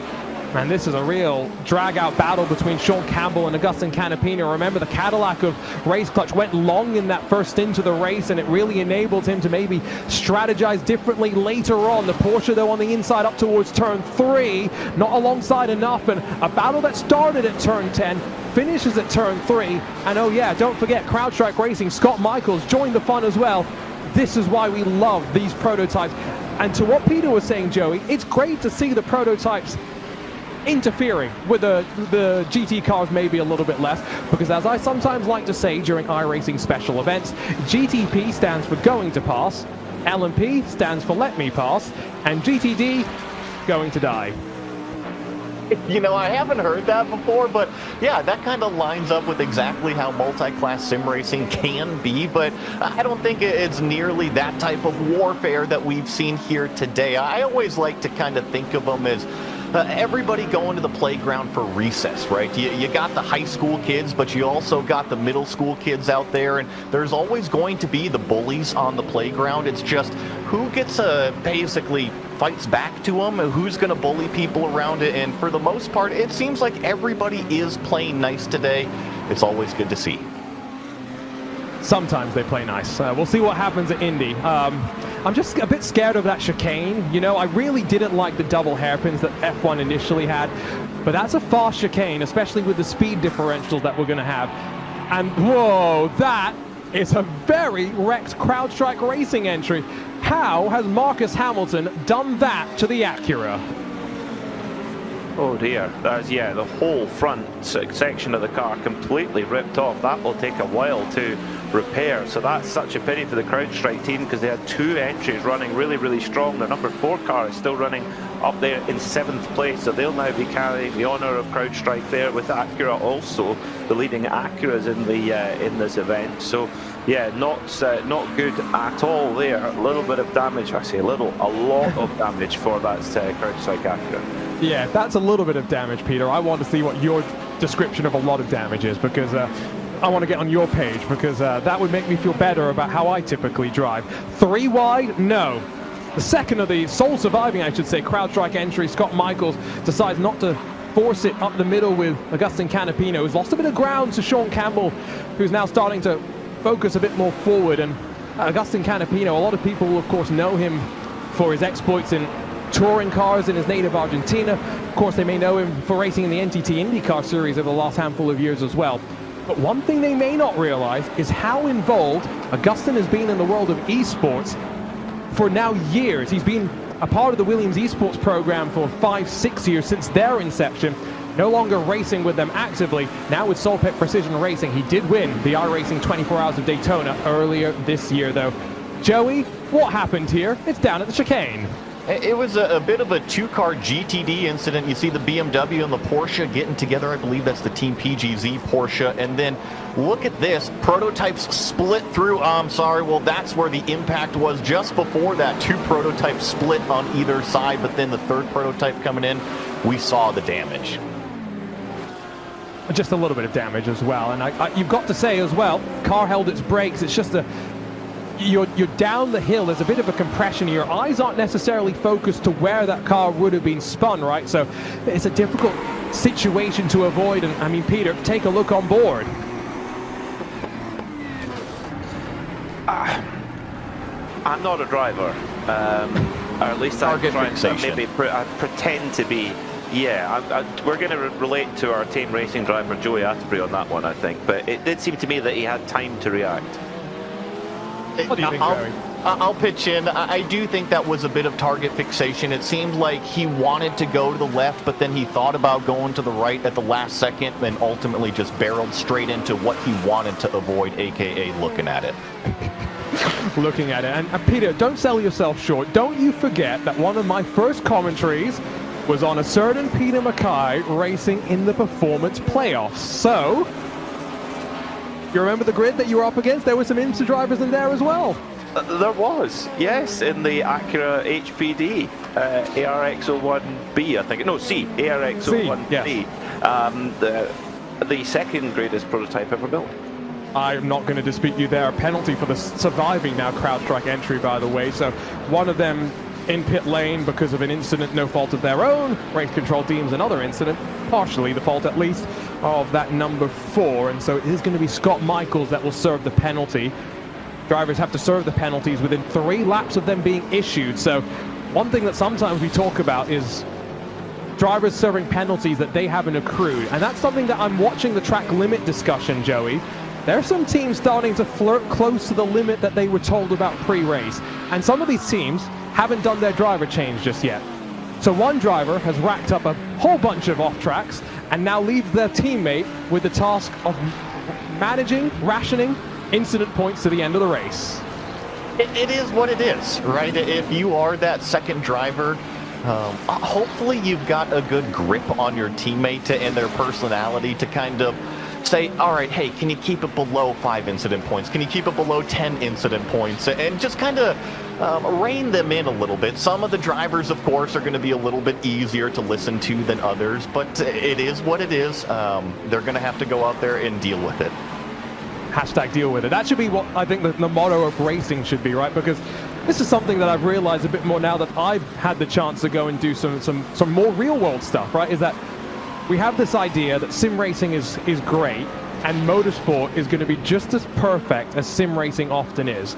That ain't the case, unfortunately. The real world has got all sorts of different variables, and the sim world helps to really streamline so much of that, and it's sometimes we take a lot for granted when we step out into the real world. Left side of the screen, again, look at those manufacturers. 2 BMWs currently lead at the front of the GTPs.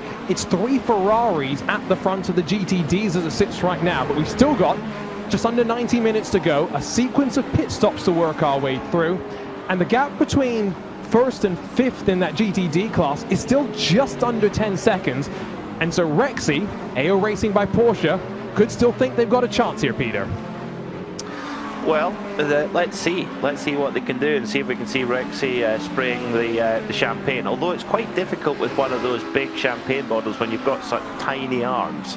That's one thing that Rexy does struggle with. But joking aside, they've done such a cool job to engage with fans of all ages with AO Racing. And one person who maybe doesn't get quite the credit she deserves, Kelly Bruley, who's in charge of the PR for the AO Racing team, does an amazing job of engaging, like I say, all fans of all genders, all ages, and made the IMSA paddock an even more open place than it already is. If you haven't been to a race, you're missing out. Get into a race, particularly Rolex 24 at Daytona. Comes highly recommended. I haven't been to Petit Le Mans, heard it's great as well, as we see the 56 racing team slide up the inside. That's Guillaume Levesque, the Canadian, passing Alessandro Bico in the Mercedes AMG Williams Esports car. Yeah, it's also great as well seeing it's not just Rexy, we've got Roxy, there's Spike, there's all sorts of characters now to the AO Racing multiverse that they're starting to build. So great to see their partnership with a big team in sim racing as well. They haven't just partnered up and said, you know what, let's enter Rexy and see how it goes. No, they partnered up with the team that Lauren Heinrich competed last year in the IMSA Esports Global Championship. Of course, Lauren raced in Rexy this year in the real world, won the GTD Pro Drivers Championship, and rumor has it we may see Lauren back in the 118 AO Racing by Kawanda Rexy entry before the end of the season. There is the dinosaurs, and again, just missing a couple of gold teeth at the front. They've got to win a couple of races in the virtual world first, though, Joey. Yeah, it's nice they'll be able to add them if they can win those virtual races. And, props to AO Racing for doing what they're doing on the marketing front, especially with the dynos and the characters and everything. We often become fans of a driver or a team, but I think what AO Racing has done and essentially create characters in the paddock, especially that's so family friendly and invites kids that want to come to the racetrack. They want to become fans of this racing driver or this racing team. Bravo to them. It's a great thing to see, and it's a great thing for sports car racing. I'm just marveling at the livery right now, speechless. It was one of those things that it came down to the wire as to whether it'd be in time for round one. But it's so cool to see it. We've got BS Turner as well, that split livery machine that raced in the real world at Sebring.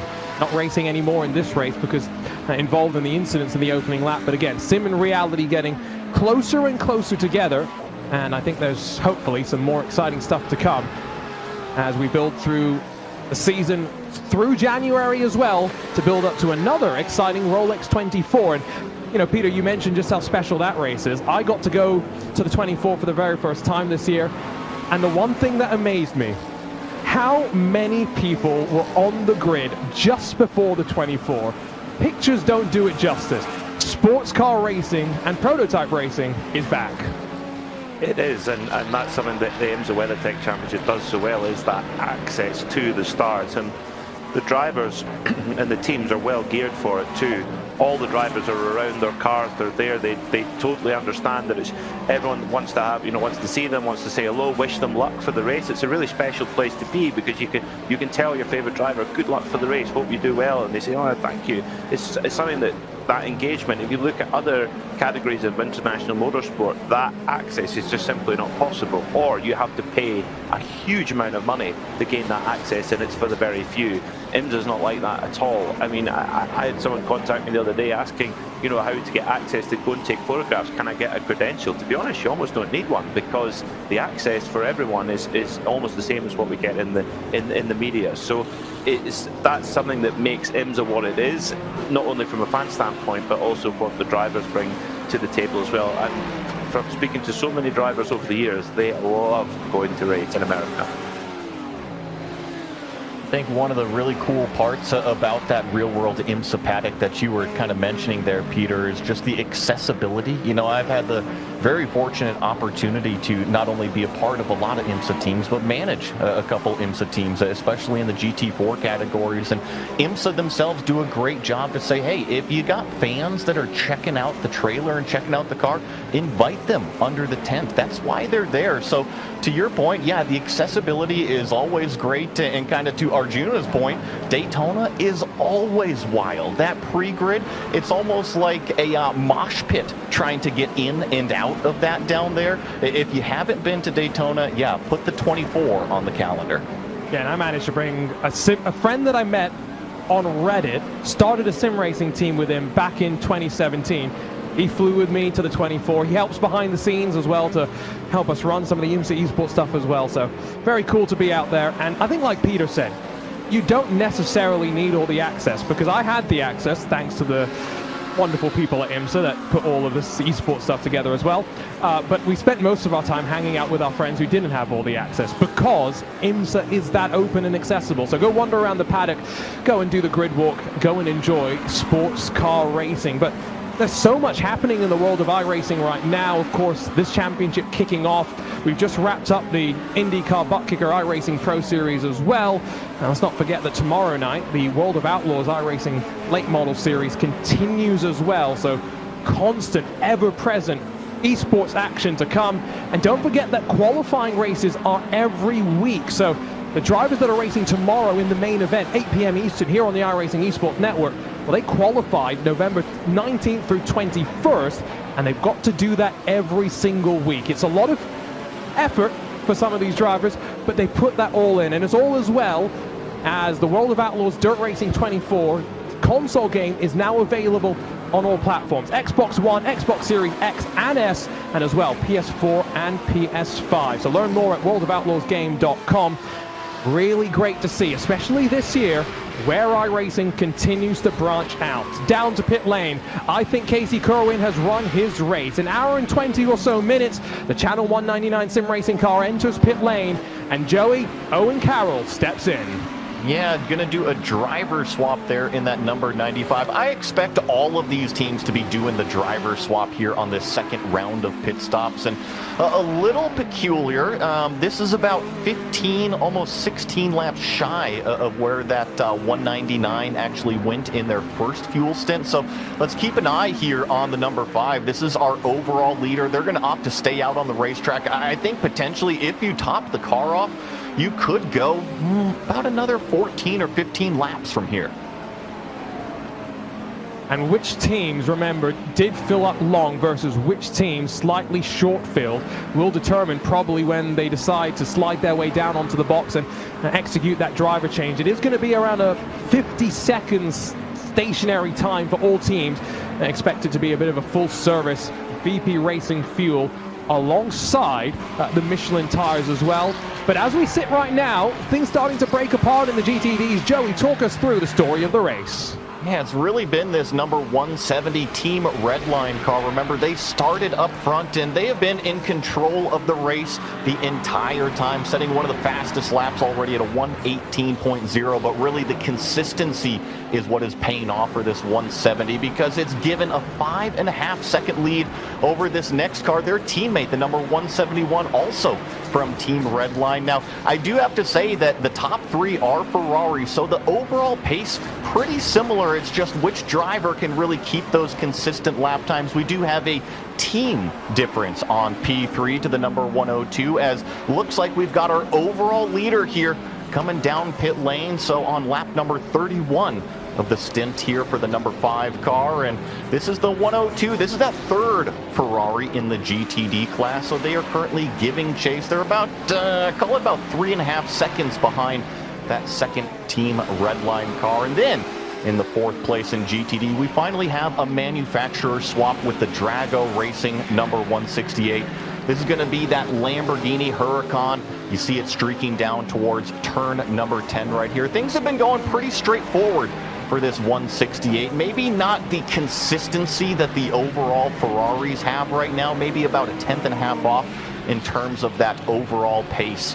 And then in 5th place, we've got another manufacturer, the Porsche, the Rexy Porsche from AO Racing by Coanda. This is that 118 car that we were just highlighting, Arjuna. They're doing a terrific job, albeit the Porsche about 9 seconds off of that Lamborghini they're chasing.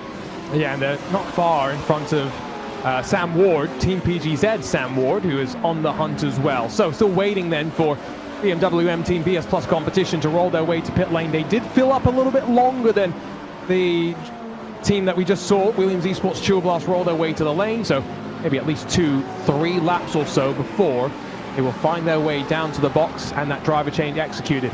It's Matt Farrow that's jumped into that Williams Esports Chill Blast car. Going to be very curious to see how they get on, because Williams Esports last year, also in the BMW, I think it's fair to say, a bit of an up and down roller coaster of a season. Peter, I'm not sure if you remember, pole position at Daytona.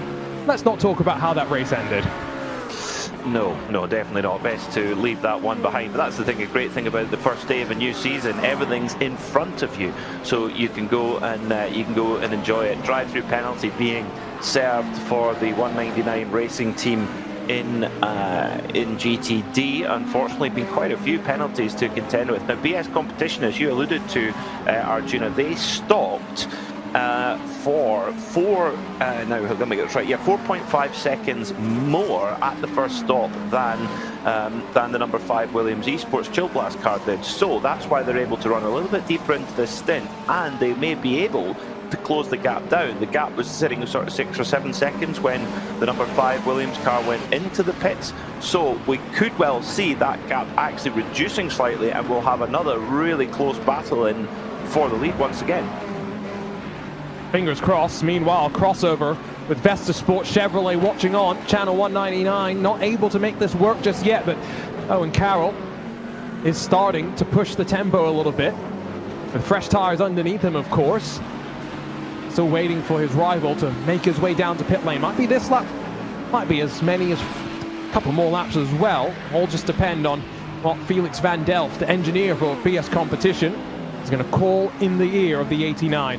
Today it's Danny Lorenzo and Nicholas Boy in the BMW. Over the rest of the season, expect to see Phil Denez jump into that prototype, to what Peter was mentioning earlier, a driver with so much experience in GT cars, who's been racing GT3s this year out in Italy in the real world, but racing in a prototype, something this GTP class has really brought to the forefront. BS competition out there for one additional lap, and now look at the margin, Joey. They pulled over channel 199 through all the traffic.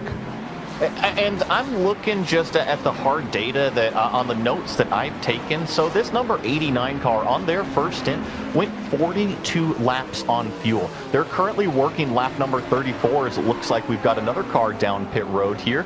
I believe that this is going to be the number 8 car in second place. This is Mitchell de Jong in that Coanda Esports number 8 car. So this is our second place runner on track right now. They're also going to do a driver swap. But back to my long-winded point over here. I think the number 89 can potentially push this thing a lot further. It's just, what does the strategy dictate? They didn't fill fully last time, so I think that's where I'm suspecting a slightly short stop, but that pit entry's off to the right. They do indeed hook it down to pit lane this time by, and so I think Danny Lorenzo has run his race. Bit of a wiggle on entry. If you ever needed a visual description, Peter, that this is a tough place to enter pit lane, there you go.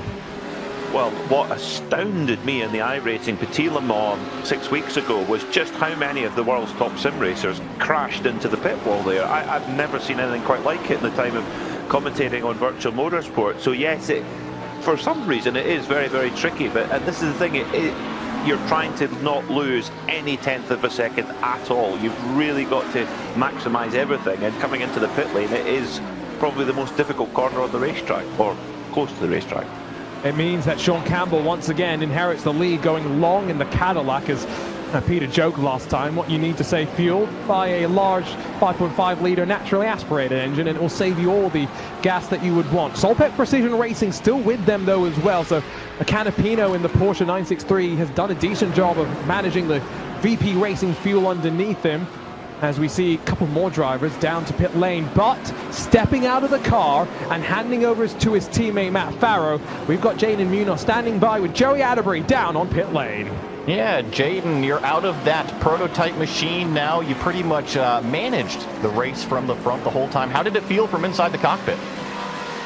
Yeah, it was very interesting, the start.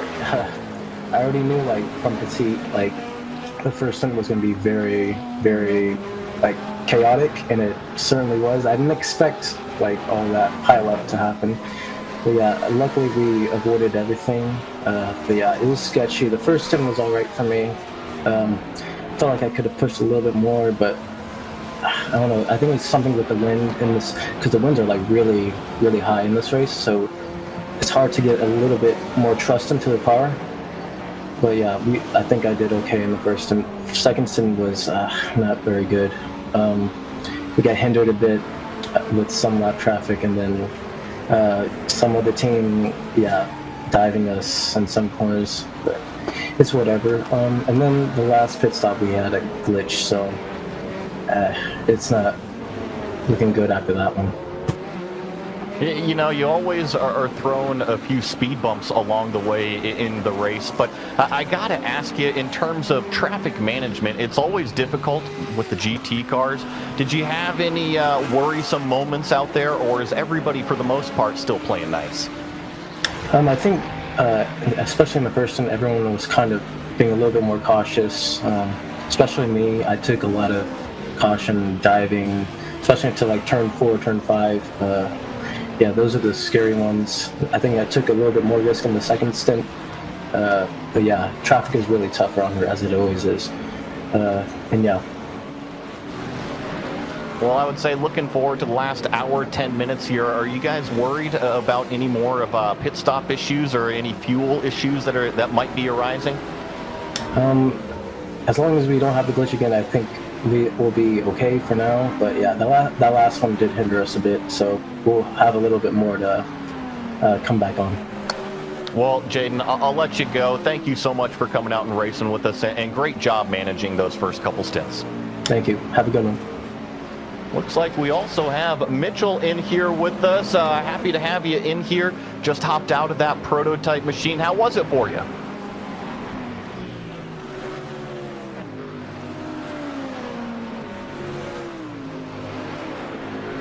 You know, we have such a big speed difference versus the GT cars that, yeah, it's easy for it to go wrong. So, yeah, just trying to manage the off tracks, you know, put Elvis in a good spot where he can really show some pace at the end as the track kind of dies down with the traffic. So, yeah, we'll see. We had a minor mishap with the fueling here, so the strategy's a little bit different now. But, yeah, we'll see what happens. I think there's still a long way to go.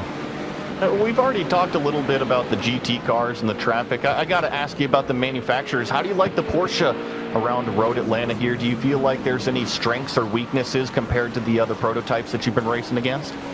You know, I'm definitely a little bit biased, as some of you know. So, but yeah, to be honest, as we've seen in like qualifying, also in all the race laps here, it's all quite balanced, I would say. I think they've done a really good job with BOP for this one. So, I mean, you never know, but it's really hard to tell at the end of the day with all the traffic. You can't really show your true potential in the race. But I think it's, yeah, pretty positive that you see so many different cars running basically the same times everywhere. So I don't really see any big fuel differences either. So yeah, I would say the series did a great job with that. And, you know, yeah, all good. I got to ask you just one more quick question here, Mitchell, while I've got you. Usually drivers, they give a piece of information to their teammate. Did you talk to Elvis at all or tell him anything before he hopped in? Yeah, we've been communicating quite a bit throughout. But yeah, I mean, we just talked a little bit about the weather, what the wind's doing, as that's pretty big here. The wind has been pretty strong in this session. So just kind of giving him a heads up on that, in-car settings that we can adjust, and yeah, that's pretty much it. I mean, we're just managing fuel a little bit and trying to get through the traffic as best we can. So, well, good luck out there in that remaining hour, 6 minutes. Thank you. Looks like we've got one more interview that's going to be joining us here, and it is Casey Kerwin, who is driving that number 95, the Channel 199 sim racing car. How was it out there for you? Yeah, pretty hectic, but all went well. Yeah, I love traffic, so I had a lot of fun. The traffic is what keeps me going in the IMSA stuff, so there was a lot of it. I enjoyed it, and we definitely were a bit on the lucky side with everything that happened early on and kind of the traffic through the whole run. So yeah, we're in a good spot, and hopefully keep it there. So you mentioned traffic. Did you guys as a team have a game plan on the aggression level going through traffic, or do you just manage it lap by lap, situation by situation? Yeah, I mean, it just changes every time you go through traffic, because also, especially the first run, like the GT3s are so together, and then you'll kind of get them separated, and then all of a sudden, like, you know, 20 minutes down the road, they're all packed together again and all that. But for the most part, I felt like I was pretty cautious. I mean, it's very tricky with all the traffic for everyone, so just surviving, I think you'll have a good day. But you just kind of manage it situation. Also, you know, some of the maybe towards the tail of GT3s, you can maybe send in some places where the fast guys you can't, because they're just a little bit quicker through there. So just kind of managing that, you know, who you're around and all that sort of stuff.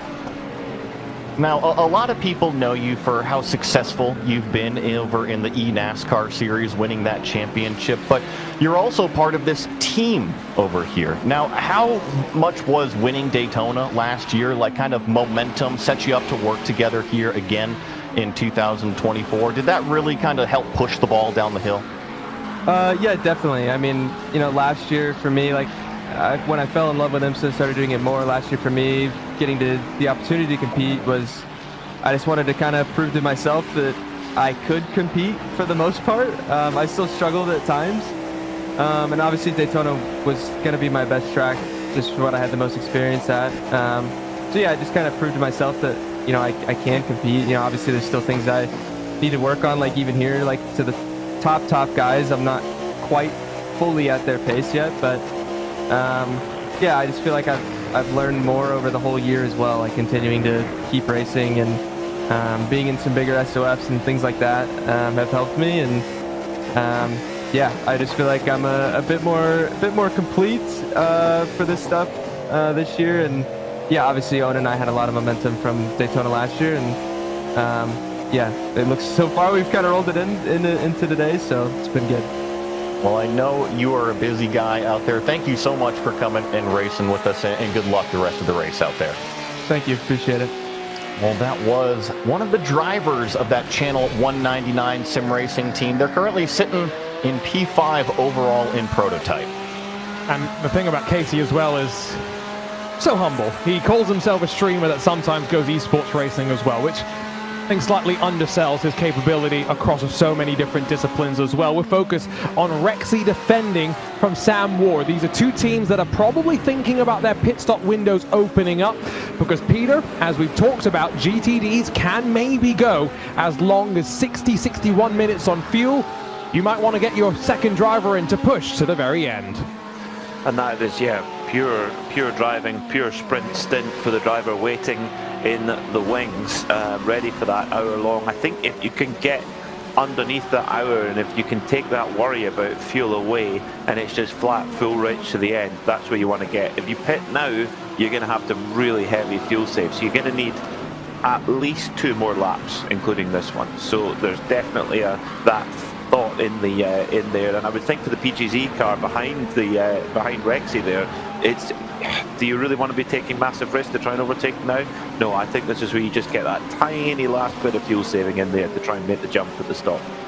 It's been a pretty tidy race for these two as well, maximizing the Porsche to the best of their abilities for the most part as well. Sam Ward, so some people in the iRacing Esports Network chat wondering where he was. There he is, driver from Sweden on the charge right now, but not long before likely Ward will hand over the 114 and to his teammate Lewis Woods. And of course, one great thing is that you're all watching us on one of the official channels live on IMSA TV on the iRacing Esports Network. Some of these teams have got their own streams as well, so there's 600 or so people watching KC, 600 people watching Pablo, 1,000 or so watching Redline. Great to see the engagement for the series, as finally we are going to see Sean Campbell down to pit lane. Joey had been keeping an eye on this. 43 laps on the stint. They can't quite get to the end from here, but that last stint is going to be really, really short on pit lane. And I'm curious, you know, I would have to say fill it all the way up right now, do your driver swap, and then just kind of sprint it all the way, splash and dash at the end. But it seems like that strategy was starting with the full tank, filling it up again for a full tank, and to your point, it doesn't really necessarily add up to the perfect race-winning strategy. But hey, you know, you'll never know until you try. Maybe they can pull off some miraculous fuel savings here and somehow make it to the end. Race clutch is 23, by the way. Sean Campbell out. Jake Dennehan jumps in. Driver with plenty of prototype experience, but not so much on iRacing, so going to be interesting to see how he's going to really dive into this. His first major esports championship on the platform. He's got a great teammate and a great team behind him as well to set him up for some sort of success as the traffic just continues to intermingle. We're at that point of the race where it's not much clean air to really enjoy. The traffic's relentless. The traffic is never ending as well. And so understanding exactly how and when you need to push in the traffic, always important.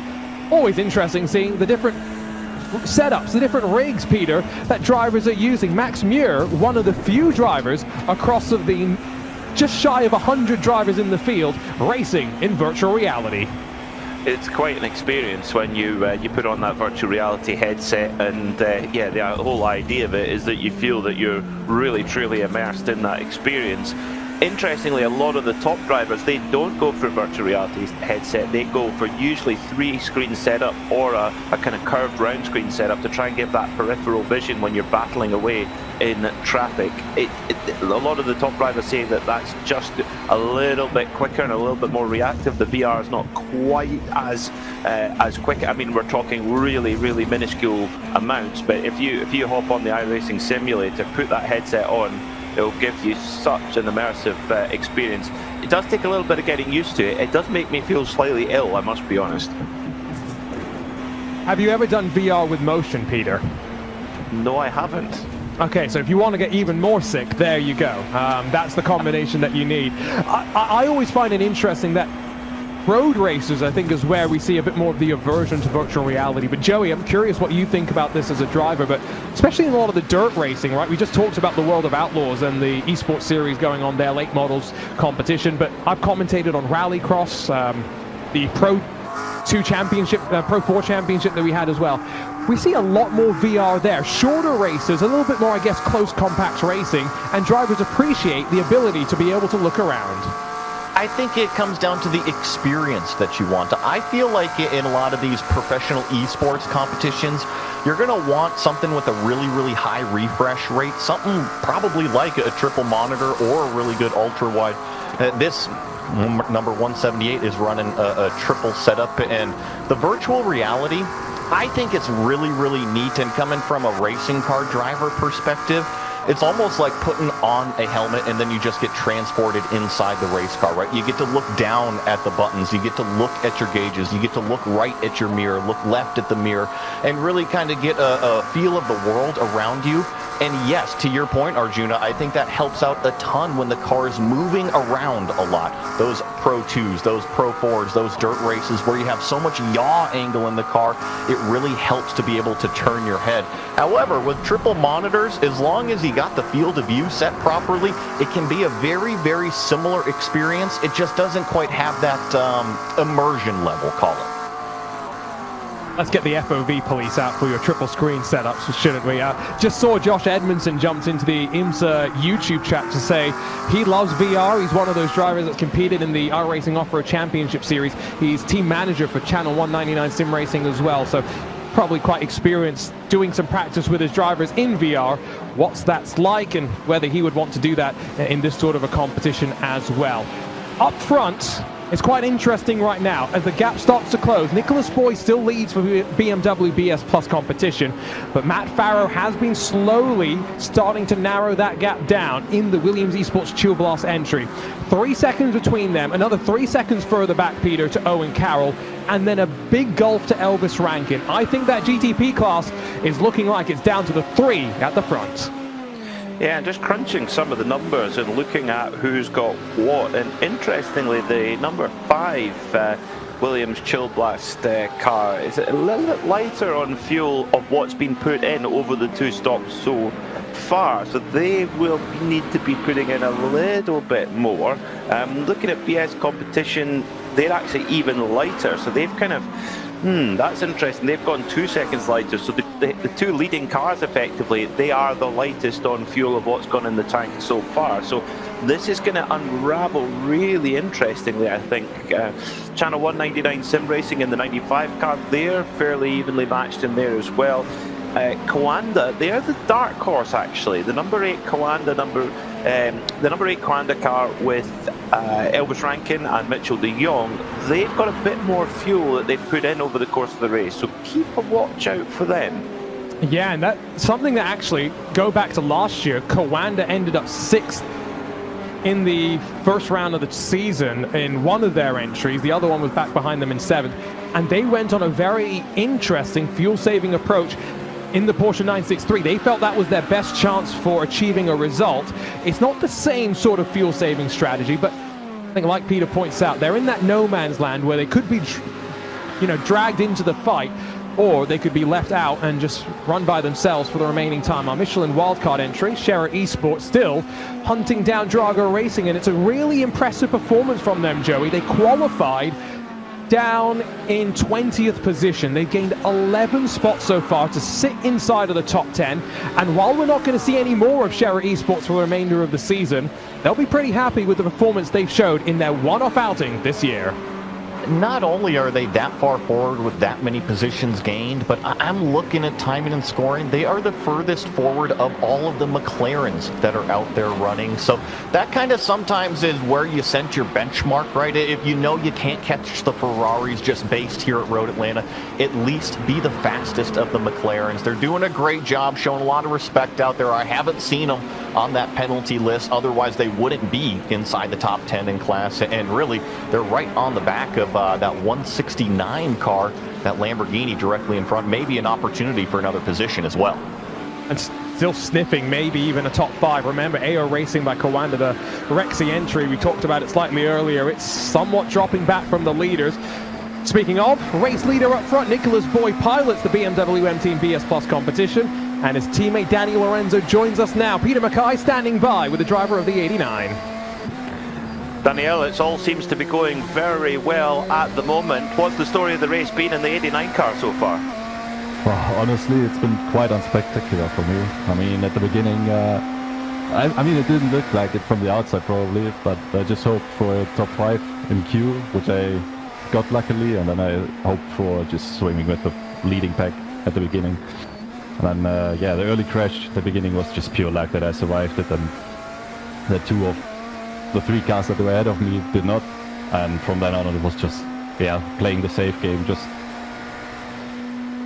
saving fuel, saving the tires, see what comes around, if the traffic gives us an advantage or anything. I think it did, because I felt like I was lacking like half a tenth or so to Williams throughout.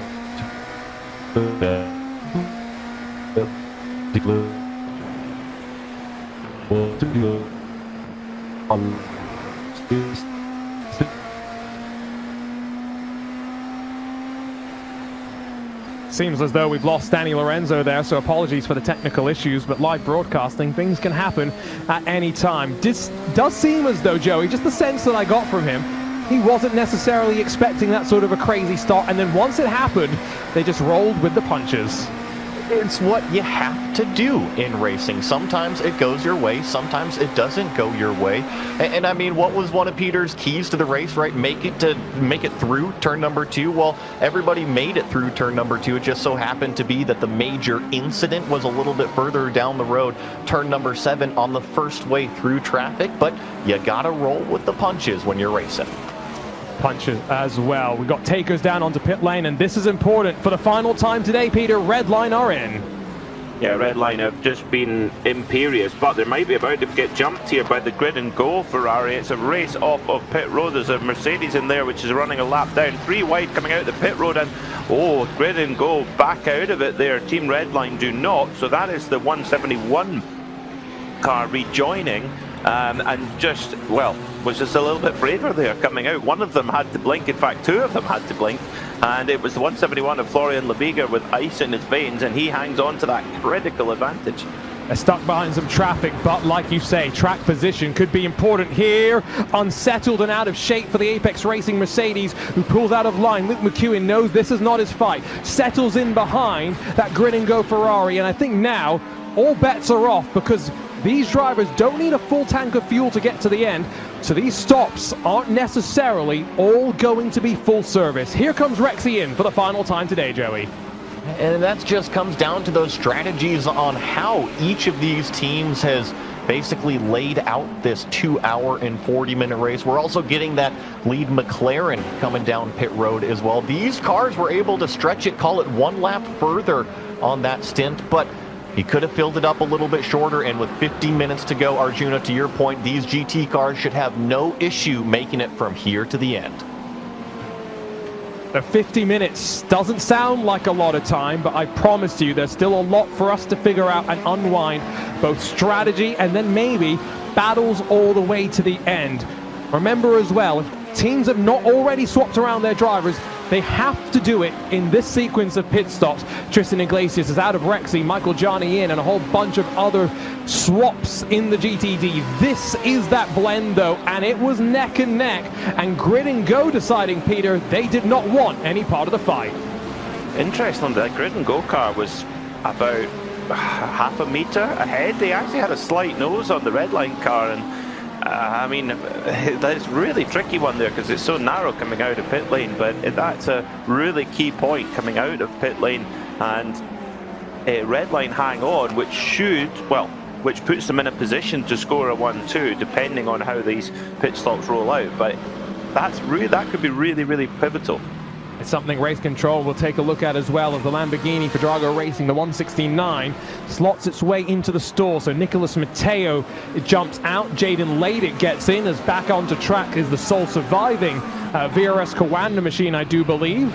That was not ideal out of turn 7, all as in front of him. A couple of drivers fighting as well. I think that's fiercely forward in the Apex Racing team in the fight for 7th in the prototype category. So I did mention that there are fights up and down through the field. And that is one thing that there are points to play for in every position as well. This has got the same point structure, Joey, as they do use in the IMSA WeatherTech Sports Car Championship. Points in qualifying, points in the race as well. There's a real incentive to finishing every race. I like that. I think that it kind of hangs the lure out there to put together a complete weekend. You need to be able to be fast not only in qualifying but also in the race and throughout the entirety of the race. You can't just have a really, really fast car at the beginning half. You have to be able to close it out as well. It looks like, though, P7 is starting to heat up in this GTP fight. This is the number 11 and the number 99, the Apex Racing team giving chase here going into 7.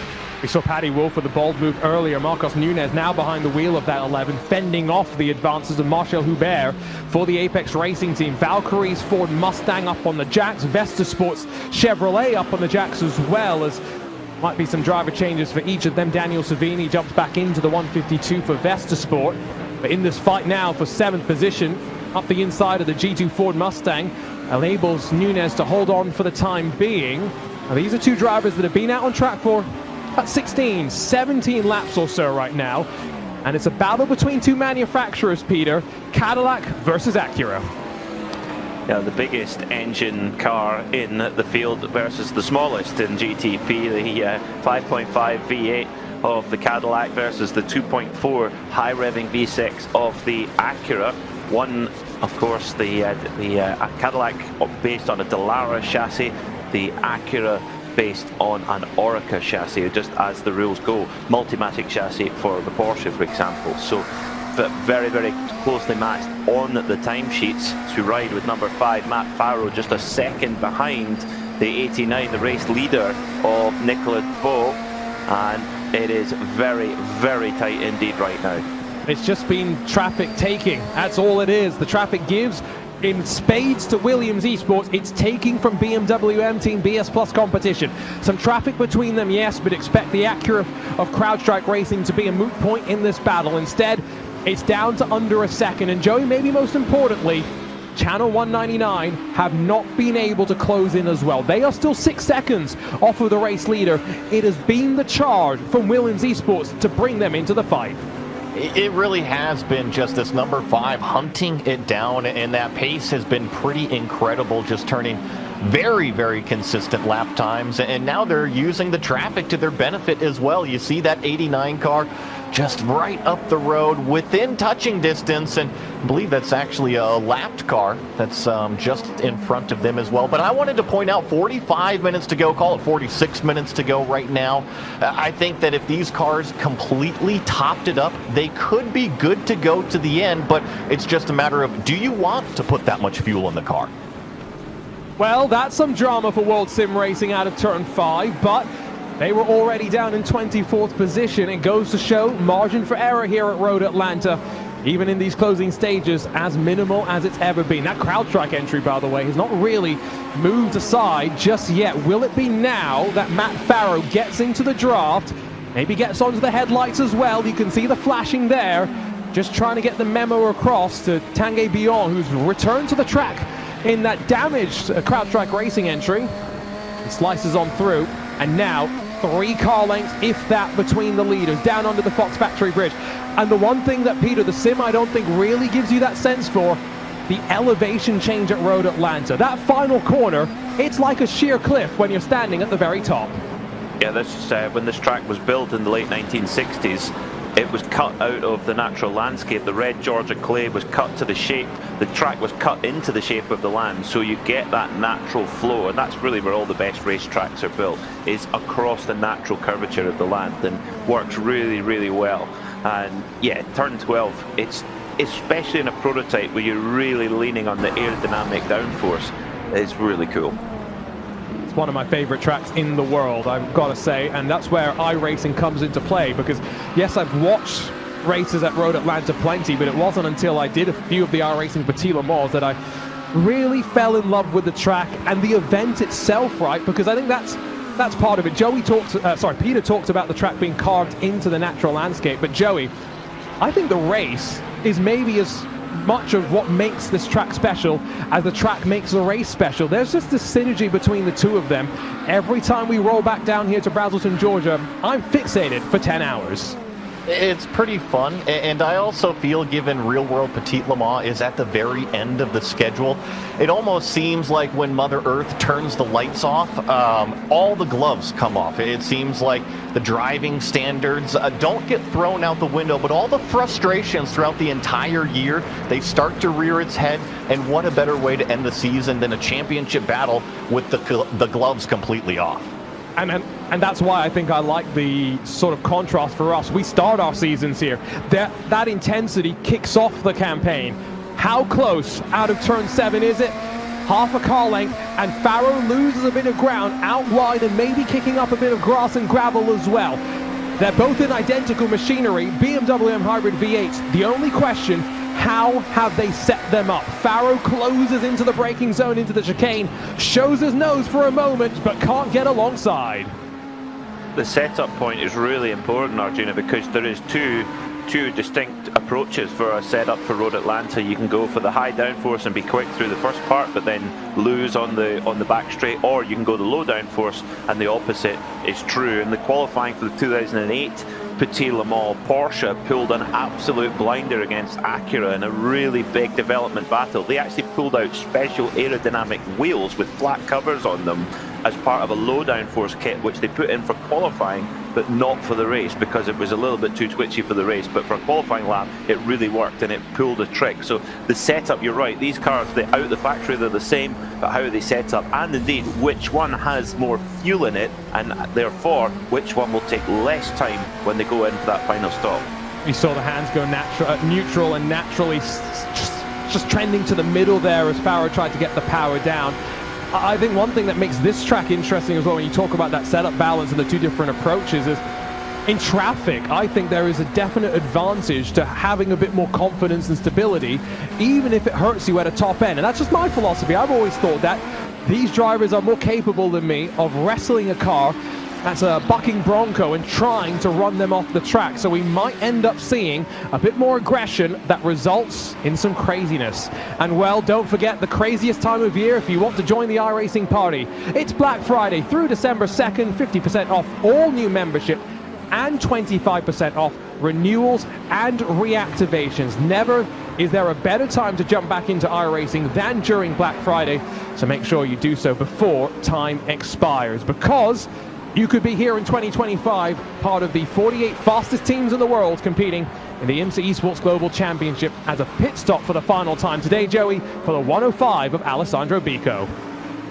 He'll be getting enough fuel to make it all the way to the end here as our prototype leaders kind of streak down this back straightaway. I think that the number 5 was pretty close in this brake zone this last time, and he showed the nose, but obviously got the door shut by the 89. Once again, he kind of presents the car over there, but the 89 has plenty of pace going into that brake zone.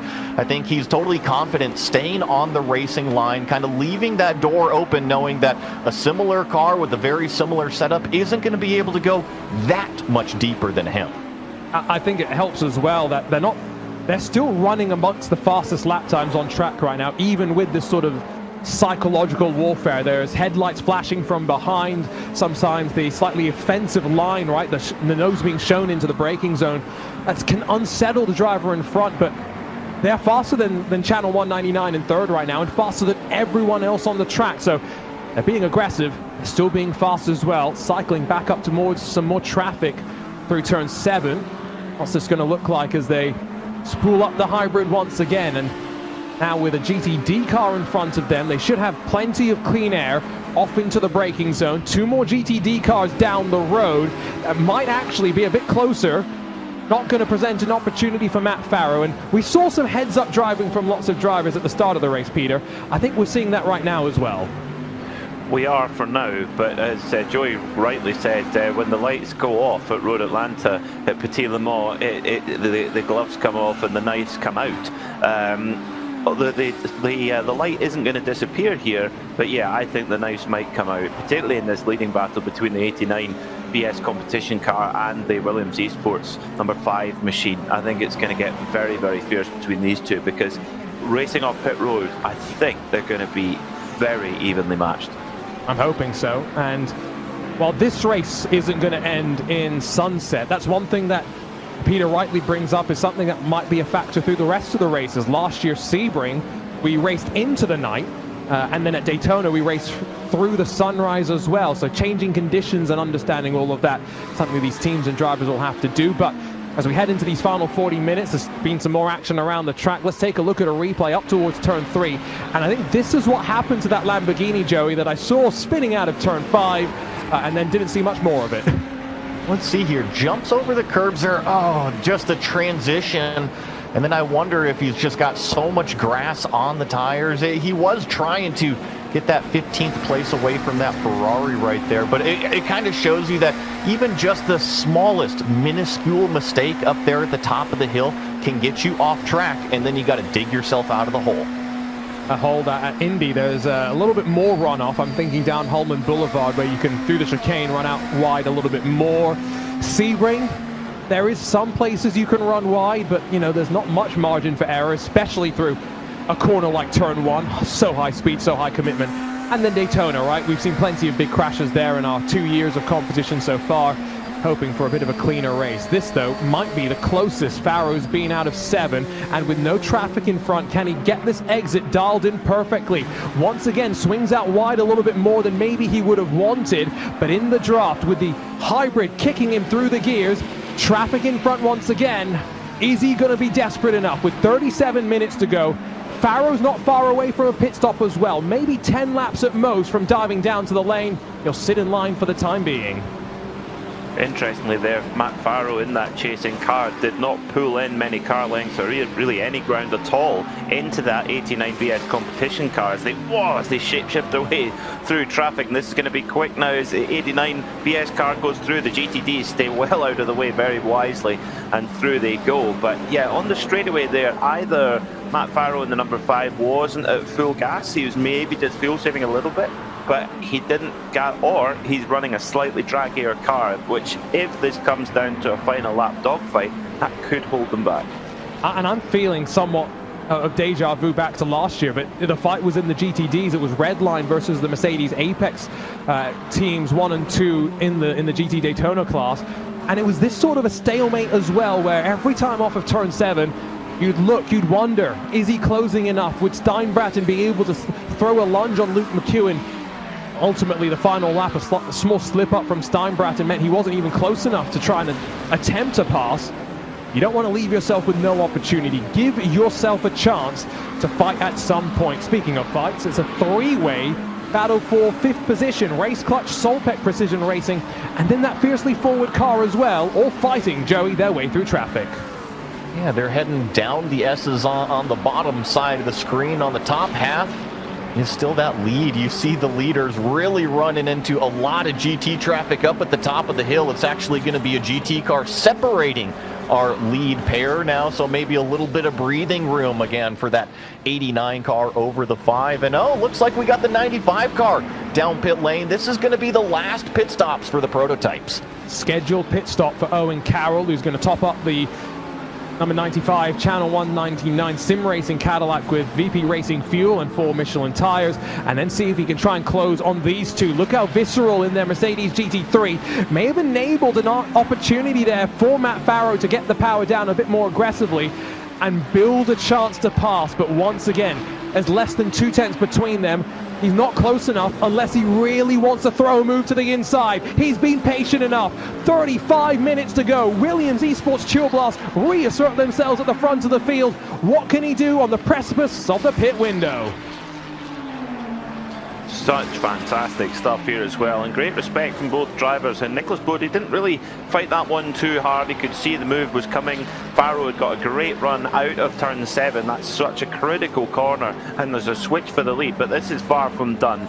Don't write off Nicholas Bodie or BS competition. We don't quite know, but one of them may have a slight fuel advantage over the other, and it just takes one little disagreement in traffic and it can change the complexion completely. So really, really tight at the front there.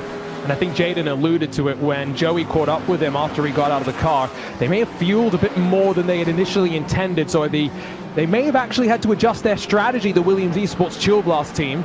Let's see how they're going to figure this out in the closing stages. Of course, everyone knows Williams, the Formula One team, but now operating their esports arm for more than 6 years, a project that grew from Stephen English and Javi Guerrera wondering if Williams could do esports, to now a full-blown operation, and even some of the Williams esports drivers going out and racing in the real world. Here comes BMW M Team Redline though, and this has been a story of a fight back, Joey. To go from an incident on lap number 4 to being up inside of the top 10, this is a drive of a champion.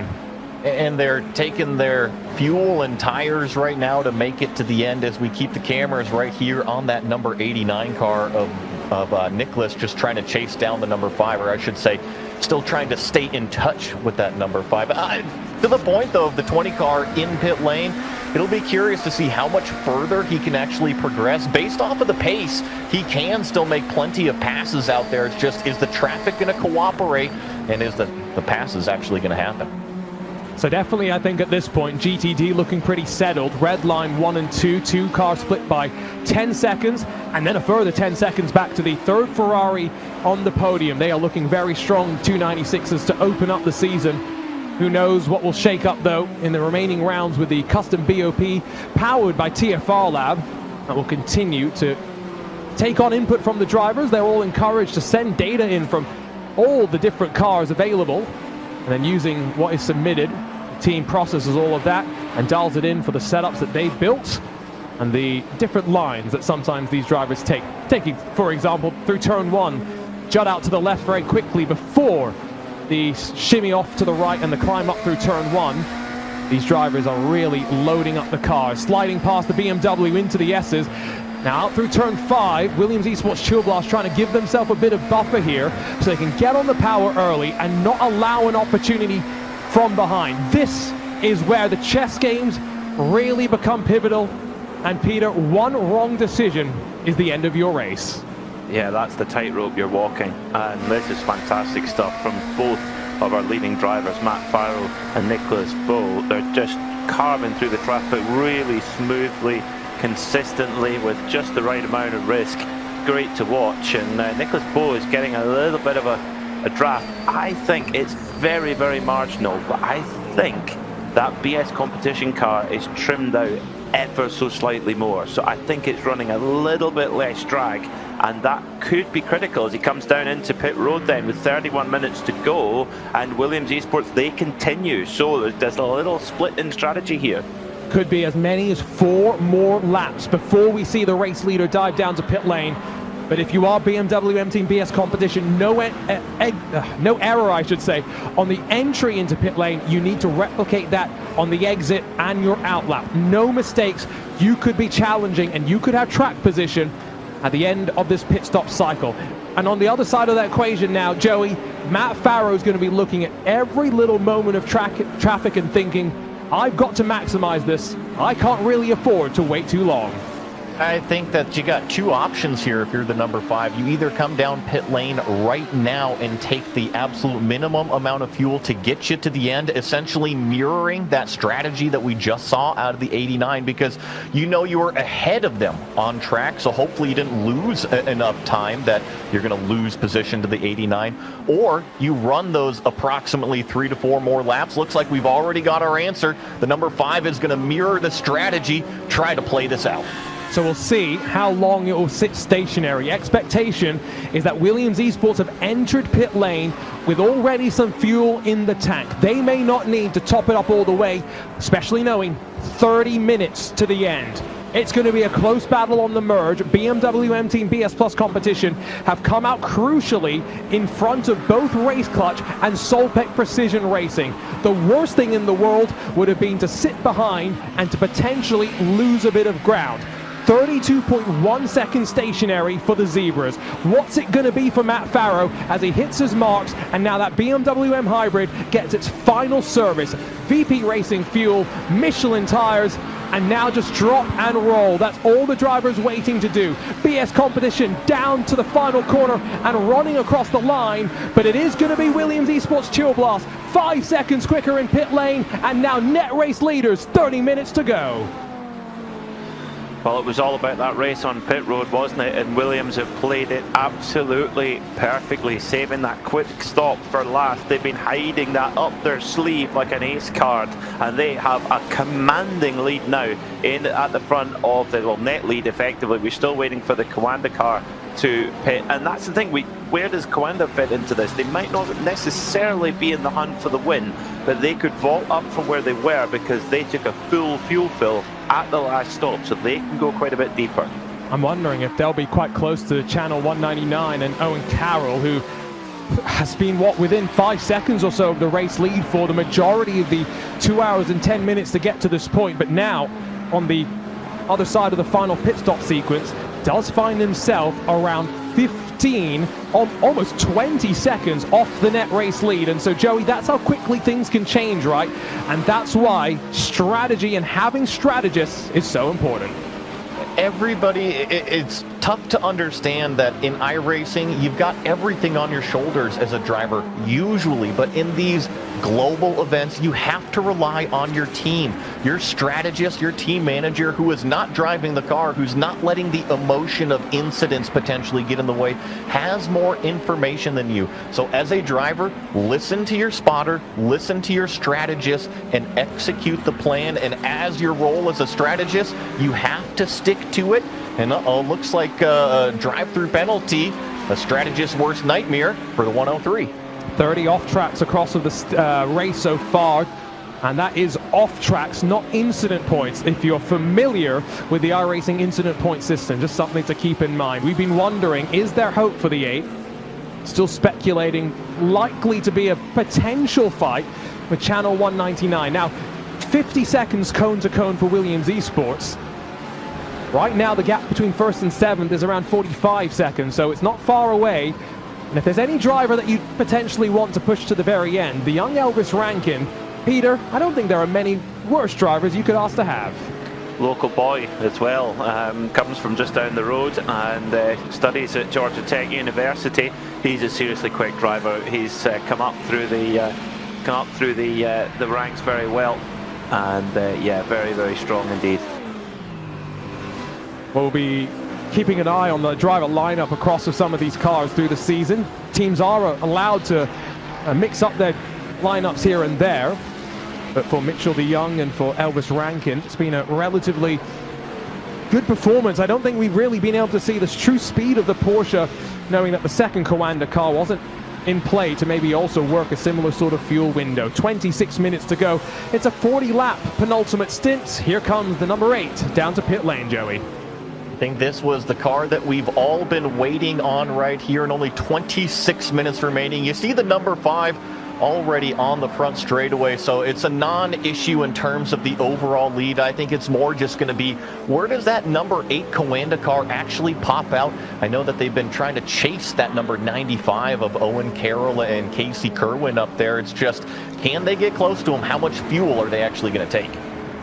And again, I mentioned this slightly earlier, but overall, it has been a relatively clean race, especially compared to last year from a race control perspective. We're racking up some protests and penalty reports here and there, but for the most part, a lot of those are incident and off-track related more than anything else. 2 hours in the books for the 2024-2025 IMSA Esports Global Championship, and a clean start for the most part. We had a bit of chaos, first at turn 3 for the GTDs, then at turn 7, just as the traffic started to overlap. Tail end of the GTD field, front of the GTPs, and pole sitter BMW M Team Redline taken out, unfortunately, no fault of their own. We've seen, though, a couple of other drivers pushing here and there, and this is all happening as we build up to hour 2. Small bit of contact there between the BMW and Porsche that saw Team PGZ stationary and wait for the impact. Marcus Hamilton and the Movano by CrowdStrike entry, unfortunately,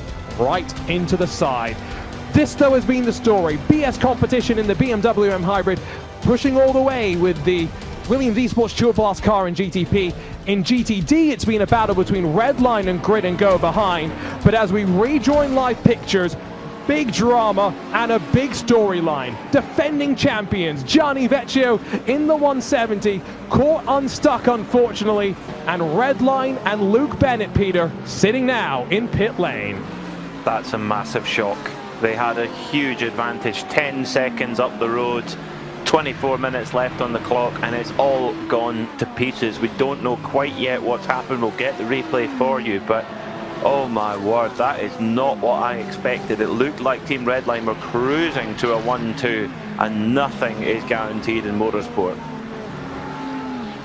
Nothing's guaranteed, and Road Atlanta can be fickle to say the very least. I mean, just think back to 2015 in the real world, the weather that you had, right? And to the extent that the GT cars were faster than the prototypes because it was so torrential and you were just tiptoeing your way around the lap. But this does now mean it's still Team Redline that will potentially win this race. It's just the sister car, the 171, with Florian Lebigra and Enzo Benito behind the wheel. And what did I say at the start of this race, Joey? 2 hours and 40 minutes to kick off a season. That's just over 10 hours. Could it be a story of a championship fight, or could it be a story of languishing in obscurity? You never want to start on the wrong foot, just like how you don't want to wake up on the wrong side of the bed there. And you can certainly make a tough season. Not only the first 2 hours and 40 minutes here, but also the entire front half of the season. This is that incident, this is the replay on what exactly happened to the 170 here. We're going to watch the number 4 prototype essentially just drive right through this number 170 lead class Ferrari, and then what we don't see is that the number 4 car actually runs through a second GT car there in turn number 1. So maybe an internet issue. I don't know what happened there. Yeah, G2 in their Ford Mustang, the other car that was caught up in that one. Unfortunate, whatever it is, but it's motorsport. Sometimes it's kind, sometimes it's cruel. And cruel to Gianni Vecchio and to Luke Bennett. No fault of their own. Similar story for BMW M Team Redline, of course, in the GTP. But that is motorsport. Whether it's real or virtual, you get moments just like that.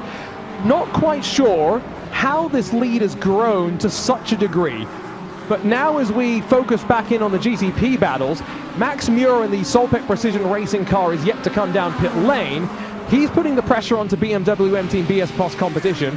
We're watching Williams Esports, and there's no BS car in sight right now. 6.8 seconds is the gap. I mean, on the efficiency point of view, there was a couple of seconds gained by BS competition compared to the leading Williams machine, but it really has been Williams that have pulled the ace card out. They've just played the game perfectly, and they've just been ideal. But as we've seen, it can all go wrong very, very quickly. I'm still in total shock about that Team Redline incident. What could they have done there? And it did seem a really bizarre one. I'm with Joey. I think that's some sort of internet issue where the cars in the view of that CrowdStrike car have disappeared, and with an internet blip, and I don't see any other explanation for it. It seems all too clumsy for someone at this level. Yeah, unfortunate. It seems like that word from pit lane is that it was a technical malfunction.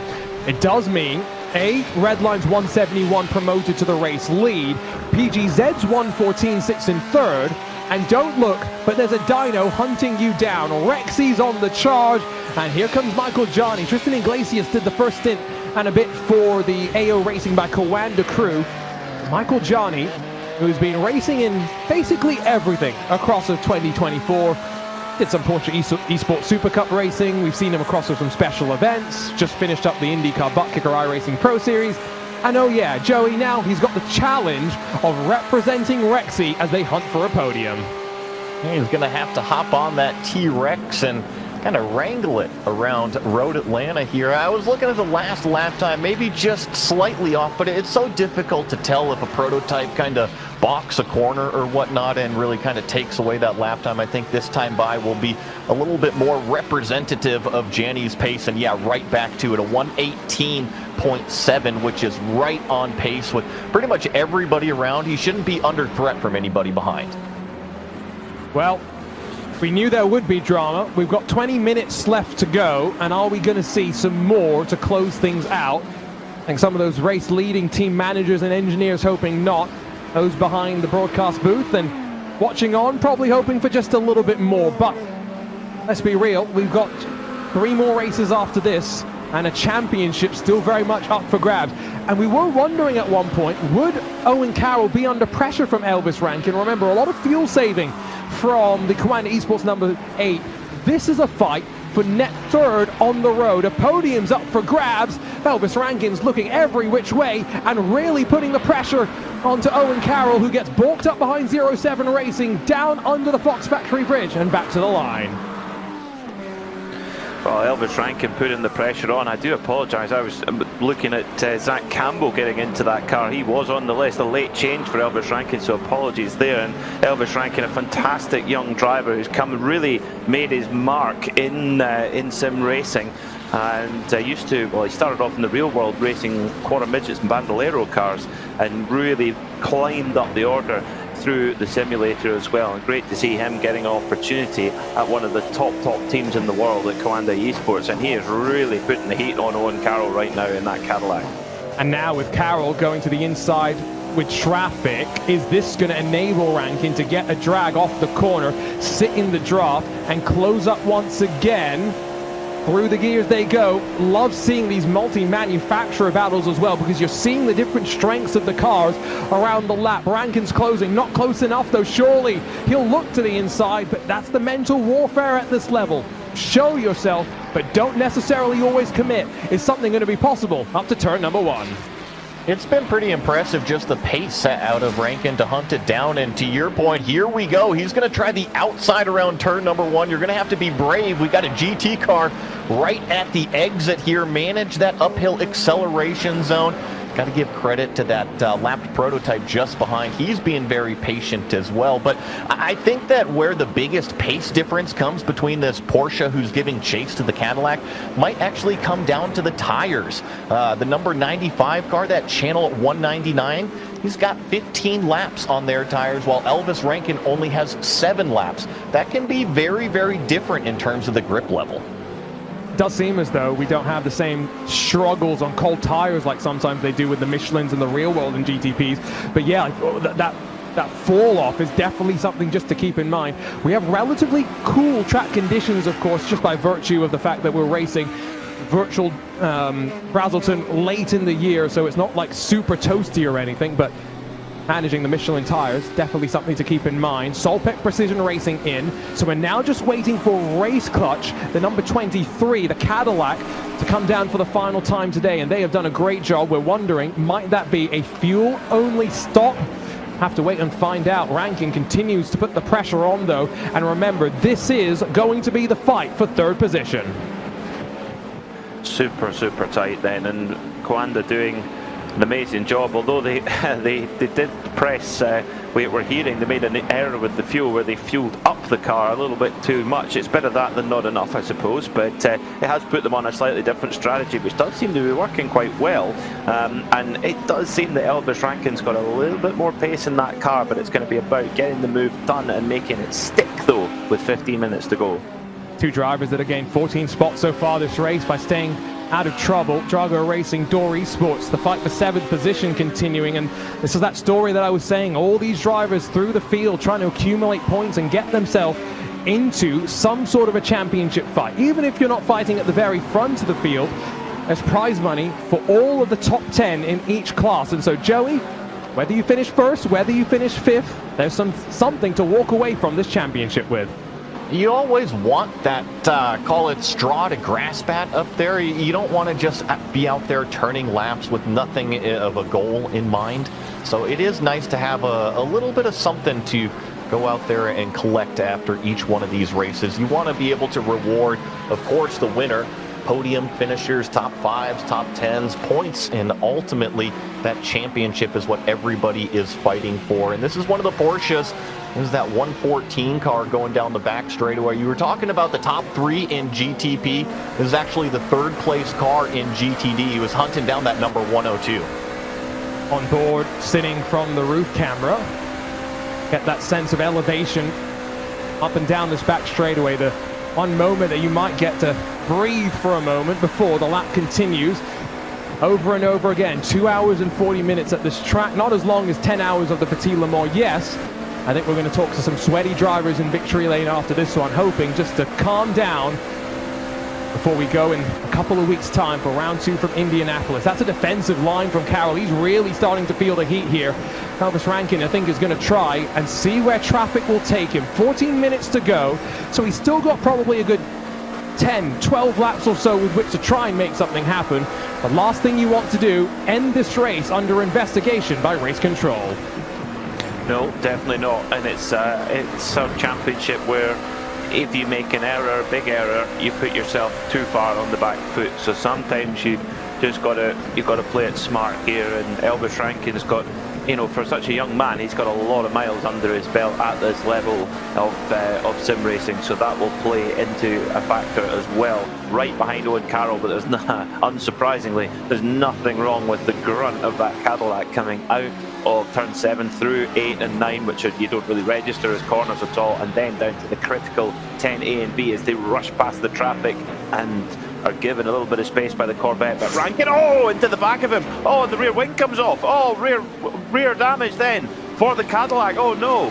And can it hang on around a full lap? You can see it's squirrely, it's not settled up towards turn 1. Carroll's going to continue to run if he can. He will not bring that car down unless he absolutely has to. I can tell you, he's not going to meatball from iRacing, so iRacing's not going to force him in the next 3 laps to come down pit lane. But you could see the discomfort down into turn number 3, and now a pass for a podium spot after a bit of contact, Joey. And that's a tough pill to swallow. I think maybe the only saving grace is maybe race control is going to be slipped a ticket to look at that one, and maybe Owen Carroll just can kind of be a little bit easy on that pace. He's got 15 seconds back to the car behind him. So, oh man, talk about ending your decision or ending your race under race control decision. Here comes the 23. 12 minutes shy of the end of the race. Will this be fuel only, or will they feel the need to fit 4 Michelin tires to get them to the end? It could be a 2-tire stop as well if they're feeling bold, but have to wait and see what the report will be. Kawanda back down towards the line. Inherit again, as mentioned, that spot on the podium. Have noticed that Channel 199 is still out there. They're not losing that much time either, Peter. They've just got to hold on with no rear wing for 11 minutes and 40 seconds. Not easy, not easy. And you got to, I mean, not that we're in any position that race control are, but I would be very surprised if Elvis Rankin gets away without a penalty there, because if you're the chasing car and you get into the car in front, particularly in a battle like that for the podium, it's hard to argue against. So they're on the brakes, hard on the brakes, into turn 10A and B. And they know there's traffic there, and yeah, Elvis Rankin just doesn't leave enough room from my view. Just doesn't. He's just just too aggressive and didn't leave the space, and that's why we saw that contact happening, I think.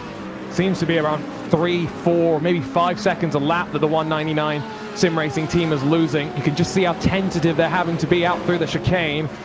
That car definitely not designed with a lack of rear wing, as maybe some other prototypes have been in the last year or so. 10 minutes or so to go though, and our race leaders clear at the front. We still though have fight, and this now is a fight for second in GTD, because the 102, the grid and go machine, has been passed by Team PGZ for second spot, and now the Ferrari under pressure from AO Racing by Kawanda. The Porsches are coming on strong in the closing stages.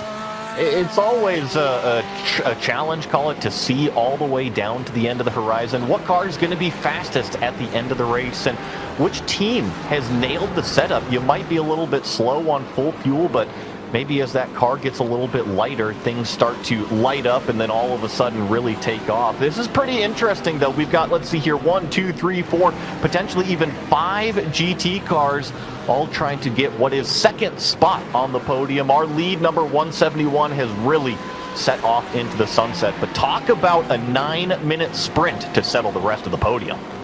And well, a 9-minute sprint, at least for second, is better than no sprint at all. And you can see the traffic might play its part as well, both with prototypes, but also some GTD. That Mercedes for the Apex Racing team trying to just stay out of the way, and you've got to give them their credit.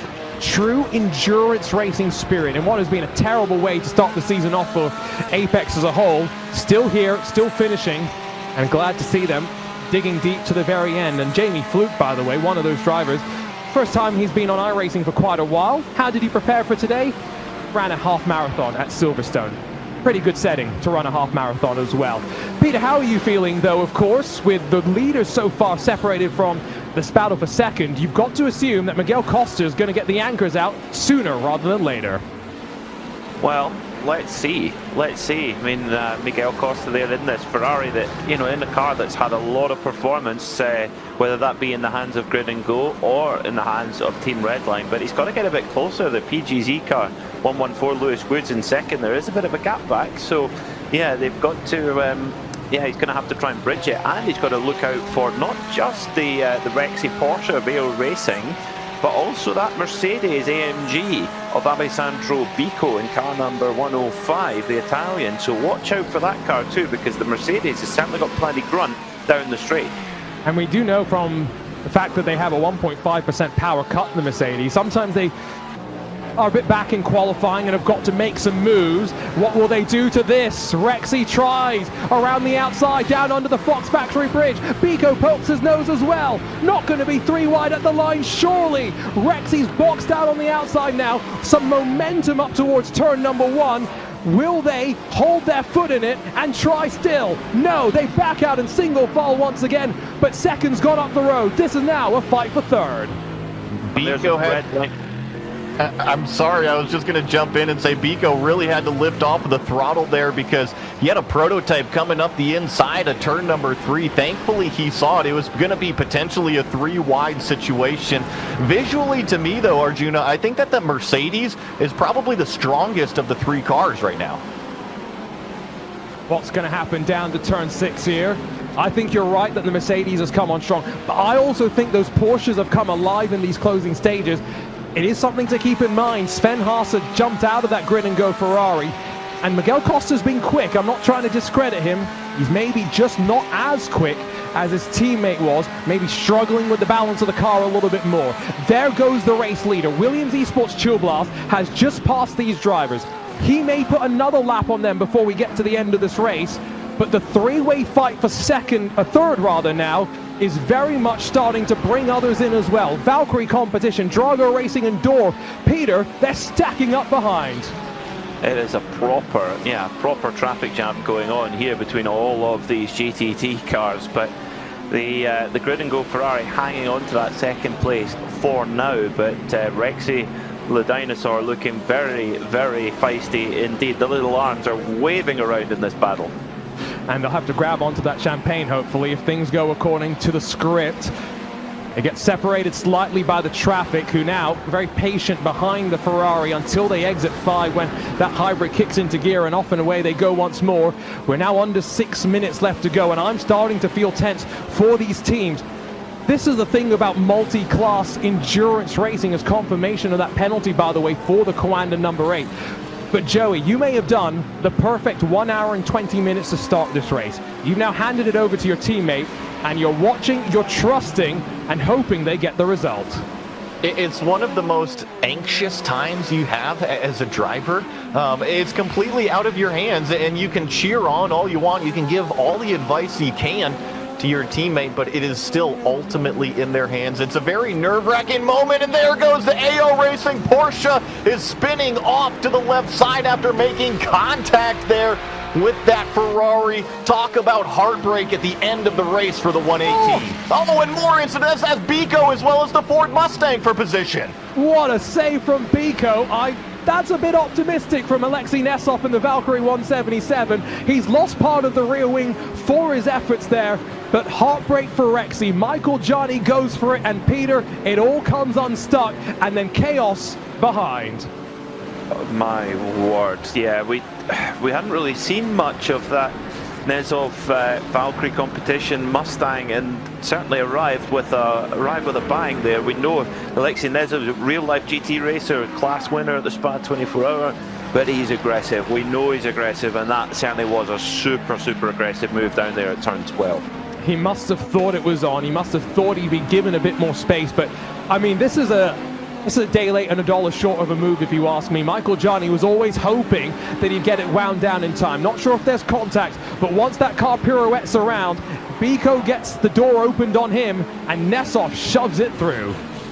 Yeah, and actually at the apex at the top of the hill, there's the resulting contact, and like you said, amazing car control from Biko in the Mercedes, but what we didn't really get a good shot of is that Mustang was completely 4 wheels off, cutting the track up there at the top of the hill. So, yeah, just a little bit questionable to even get to the bottom of the hill at the apex. Pushed it a little bit too hard, but at the end of the day, that is what drivers do. Limited time on the clock, checkered flag not far from flying. They look for the moves, they look for the opportunities. Race leader up front, now 10 seconds clear. Williams Esports Turbulence Blast have driven an almost perfect second half of the race. Jaden Munoz set things up perfectly. Matt Farrow picked up the baton and has not faltered since then. But for the BMW M Team BS Plus competition as well, they've shown their speed, and it's still a long way to go in this season. A lot of these teams are going to have ups and downs. Starting off on a good note is important though, and it was mentioned in our pre-show presented by Traction GG. Peter, Williams Esports won 3 of the 4 VCO Grand Slams in the GTP class. This is boding very, very well for them. They're in the groove, aren't they? They're just really hauling the mail. They're doing everything right. They're executing well, and yeah, they're going to be a tough car to beat. But I agree with you. It is a long season. And I think if you leave round 1 with a podium in your pocket, when you look at how many high-profile cars have had issues, I think you can be pretty pleased. So BS competition, they're right where they want to be. They've clearly got a fast car. Clearly the BMW is a strong car.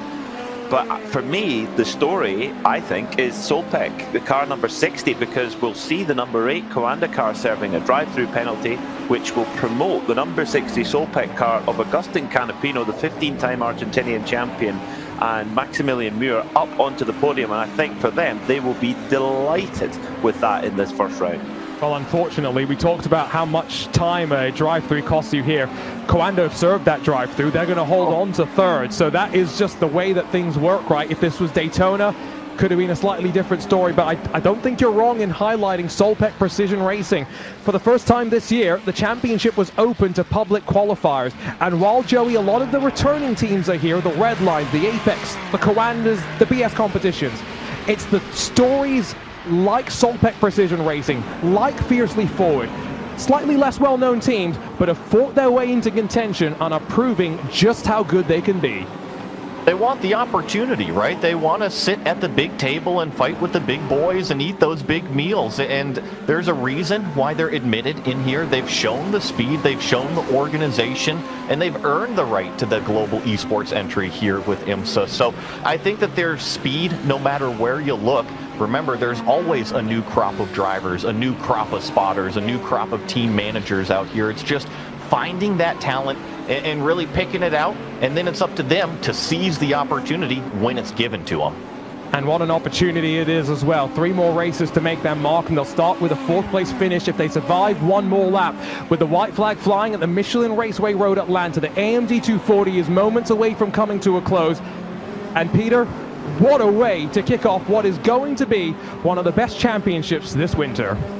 You bet, and this is going to keep us going until the Rolex 24 at Daytona at the end of January, seeing the top virtual racers in the world going head-to-head across some of the best racetracks in North America. And arguably, Road Atlanta, one of the biggest challenges of the season, particularly for multi-class traffic. And, well, the top GTP teams have really managed it beautifully. Williams, you said they've won 3 of the last VCO Grand Slams, and a perfect start oncoming now for the start of this IMSA Esports Championship. And we came into this new season of the IMSA Esports Global Championship knowing there would be some new faces, but who from the familiar ones would stand up to be counted? It's going to be Williams Esports Turbulence Blast, victorious at Sebring in 2023, but they'll kick off 2024 with a victory at the Michelin Raceway Road Atlanta. What a drive from Matt Farrow and Jaden Munoz, and in a very similar sort of a way, a quiet day for Florian Labigra and his teammate in that red line 171, Enzo Benito. Their teammate was the one that pulled away and in dominant fashion established the margin, until things came unstuck for them, unfortunately. The sister car was there to pick up the pieces, and defending champions Redline may not get the 170 into victory lane, but they'll start on top once again. I think that even though that 170 is no longer in the race, the 171 picked up exactly where they left off. A deserving victory for that team and drivers. They did put 27 seconds on the rest of the field. What a way to kick the season off. Don't forget, 3 more races to come, and if they're all as hectic and jam-packed with action as this one was, well, we've got plenty to work through on IMSA TV and on the iRacing Esports Network. We'll have post-race coverage and a chat with the drivers to come in a few moments' time, but for now it's time for these drivers to run a cool-down lap. And I think in many ways, Peter, Williams Esports will be savoring this one, given that they qualified well on the outside of the front row, but they weren't always up front, and they fought their way to this win. Yeah, they did it through strategy and not making any mistakes, and they have to take full advantage of the misfortune of their rivals. You know, when you look at what happened early on in the race for the Team Redline car, which really is not a great deal they could have done about that, just with a big incident up ahead, but they handled it well, and they've taken full advantage of others' misfortune. Well, full cool-down lap completed. It's now time for us to spin back the clock, figure out what is our AMD move of the race. And there were plenty of candidates, but the move that took us to victory for Williams Esports Chill Blast is our AMD move of the race. Lap 108, through the traffic, Joey. Opportunity there, opportunity taken. Absolutely, and up and over that GT traffic getting in the way, and just ultimately the number 5 car being able to extend the lead, take the lead, and ultimately win today's race. Is one of the keys of the race, right? Is traffic management, being able to sort their way through these GT cars. And as you can see, there's no corner here at Road Atlanta that you really can't let that get out of hand. Get the power down coming out of turn number 7, get right in the slipstream, and that's what provided that opportunity for the big brake pressure down into turn 10A there, Juna. I love seeing the sequence as well, right? Because a move implies it's a corner, but a move set up over an entire lap, very, very impressive. Matt Farrow slicing his way to the race lead, and after that would never look back. What a drive from Williams Esports Chill Blast to come out on top. That was our AMD move of the race. Let's head into our post-race report presented by Thrustmaster and take a look at these donuts from the winning team. Always great to see the excitement, to see the emotion. And that's a team that's mastered the art of the donuts in this GTP era. We'll take a look at the results presented by AMD. Unofficial race results as well, probably pending a few things from race control. 5.5 seconds the margin of victory. They didn't push in the final laps, they didn't need to. And Williams Esports Chill Blast, BMW 1 and 2 with the BMW M Team BS Plus competition sliding in behind. Even a late race penalty for Coanda couldn't stop their strategy, taking them to the podium just in front of Solpec Precision Racing. What a debut for them in the Porsche 963. A strategy for Race Clutch that served them well, 5th in the number 23 with their Cadillac working well on fuel. Fiercely Forward made some great moves to get up to 6th in front of what was a great recovery drive from the pole sitters in the BMW M Team Redline machine, fighting back to 7th through all of that intensity. Simify Esports scored as the final car on the lead lap, with Apex Racing Team down in 9th in their Acura, and then Channel 199 Sim Racing feeling probably rather forlorn, no fault of their own how things ended. Race Clutch in 11th, their second entry in the Cadillac, with Grid & Go's Porsche 12th, and then 2 laps down for the CrowdStrike Racing car with some technical issues. Williams Esports Racing Prodigy, Coanda Esports, and then the second CrowdStrike car, all making sure they persevere to the end. Some endurance racing spirit on display. In the GTDs, domination and a margin of victory that would have been even greater if the 170 had survived. But it's the 171 for Team Redline victorious, with Team PGZ. I can't imagine what the reaction is in Pablo's Discord right now. Second, and in front of gridandgo.com in the final step on the podium. Mercedes AMG Williams Esports hold on to fourth with Alessandro Bico just fending off the advance of Drago Racing, Door Esports, and then Valkyrie Competition.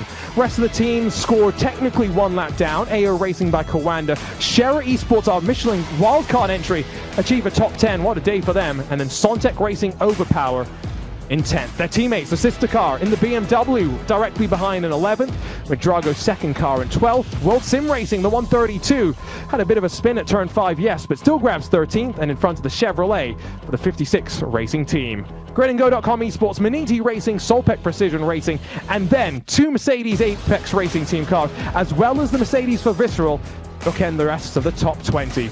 And we still go into the sea of misery in some ways. 07 Racing, Vesta Sport, WSR Esport Butt Kicker, and then Channel 199 Sim Racing and Team PGZ. Those that finish with some clean cars, G2 Door, Team Impulse, and then the rest of the drivers unfortunately finding themselves in strife in the early stages of this race.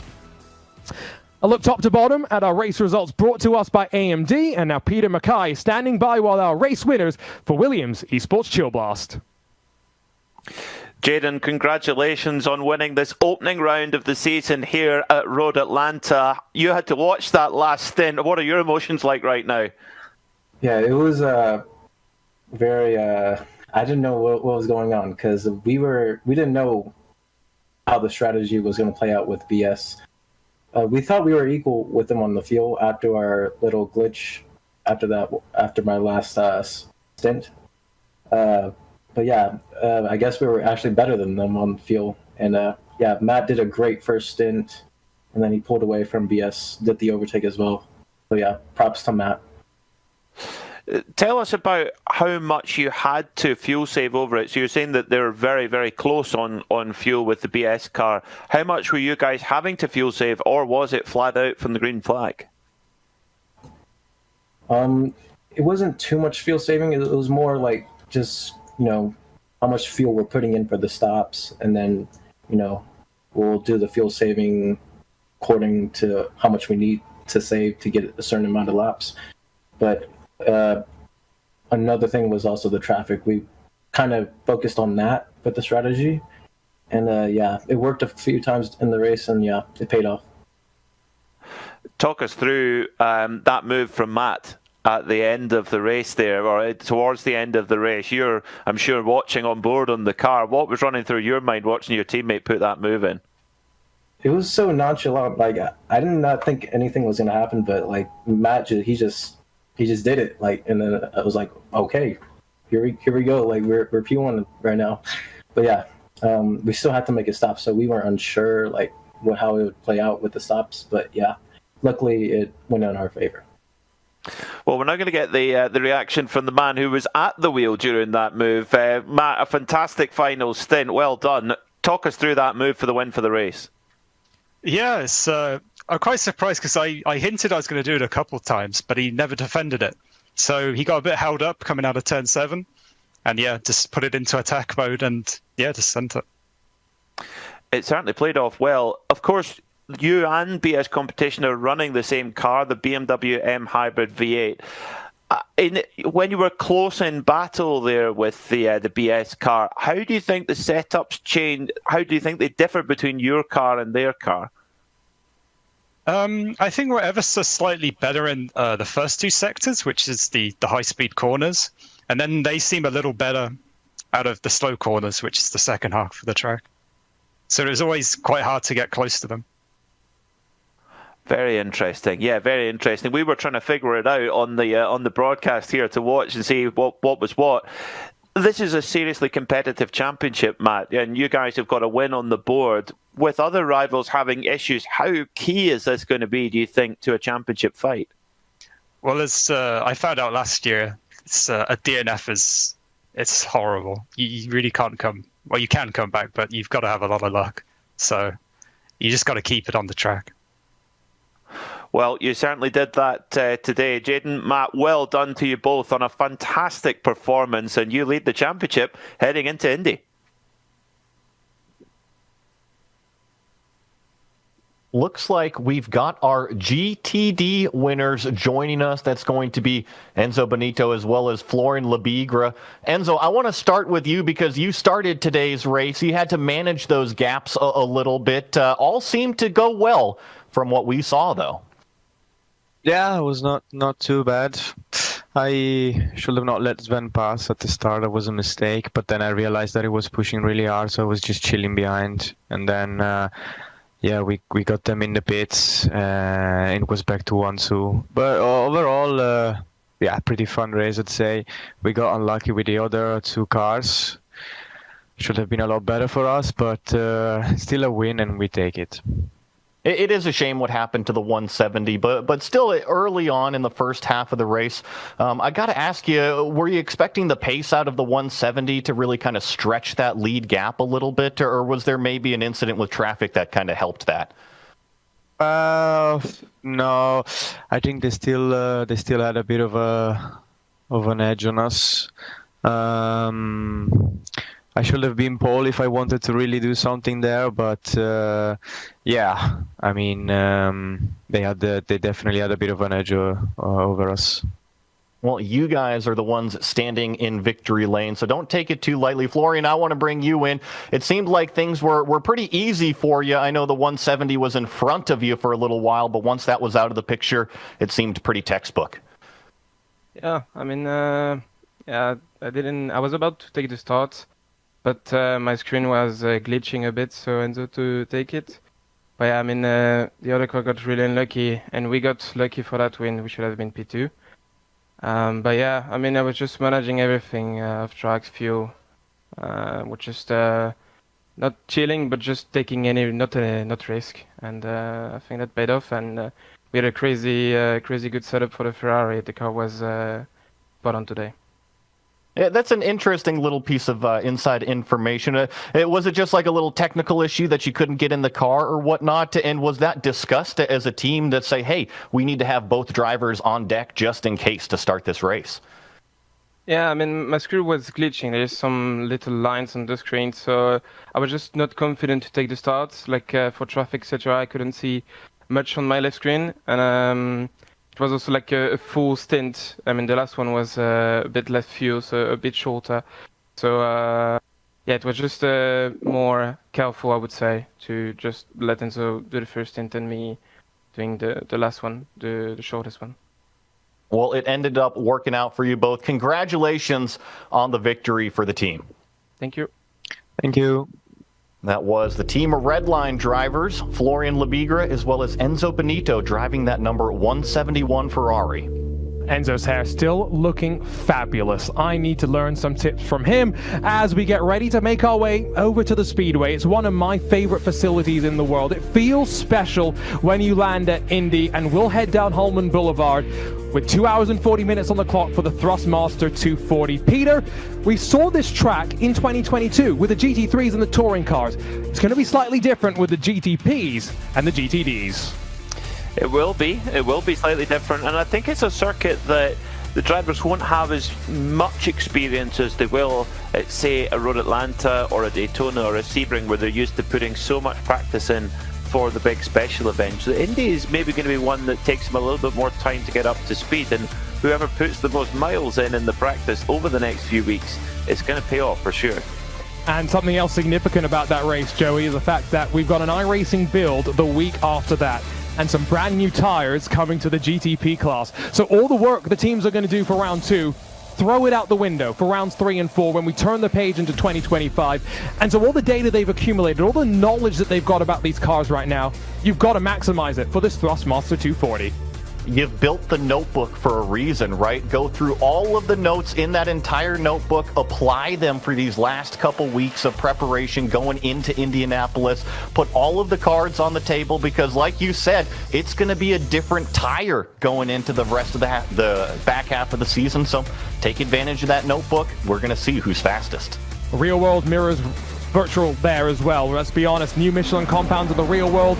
Teams have to do the very same thing. What a way to start a new season of the IMSA Esports Global Championship. 2 hours and 40 minutes at the Michelin Raceway Road Atlanta. It feels right, and what a race. Chaos and carnage at the start, but once it's settled into the rhythm, some performances really shone through brightly. Williams Esports Tour Blast, Team Redline, they'll leave as winners of the AMD 240. We'll see you in a couple of weeks' time from Indy for the Thrustmaster 240 as we get ready to roll our way to 2025. See you there.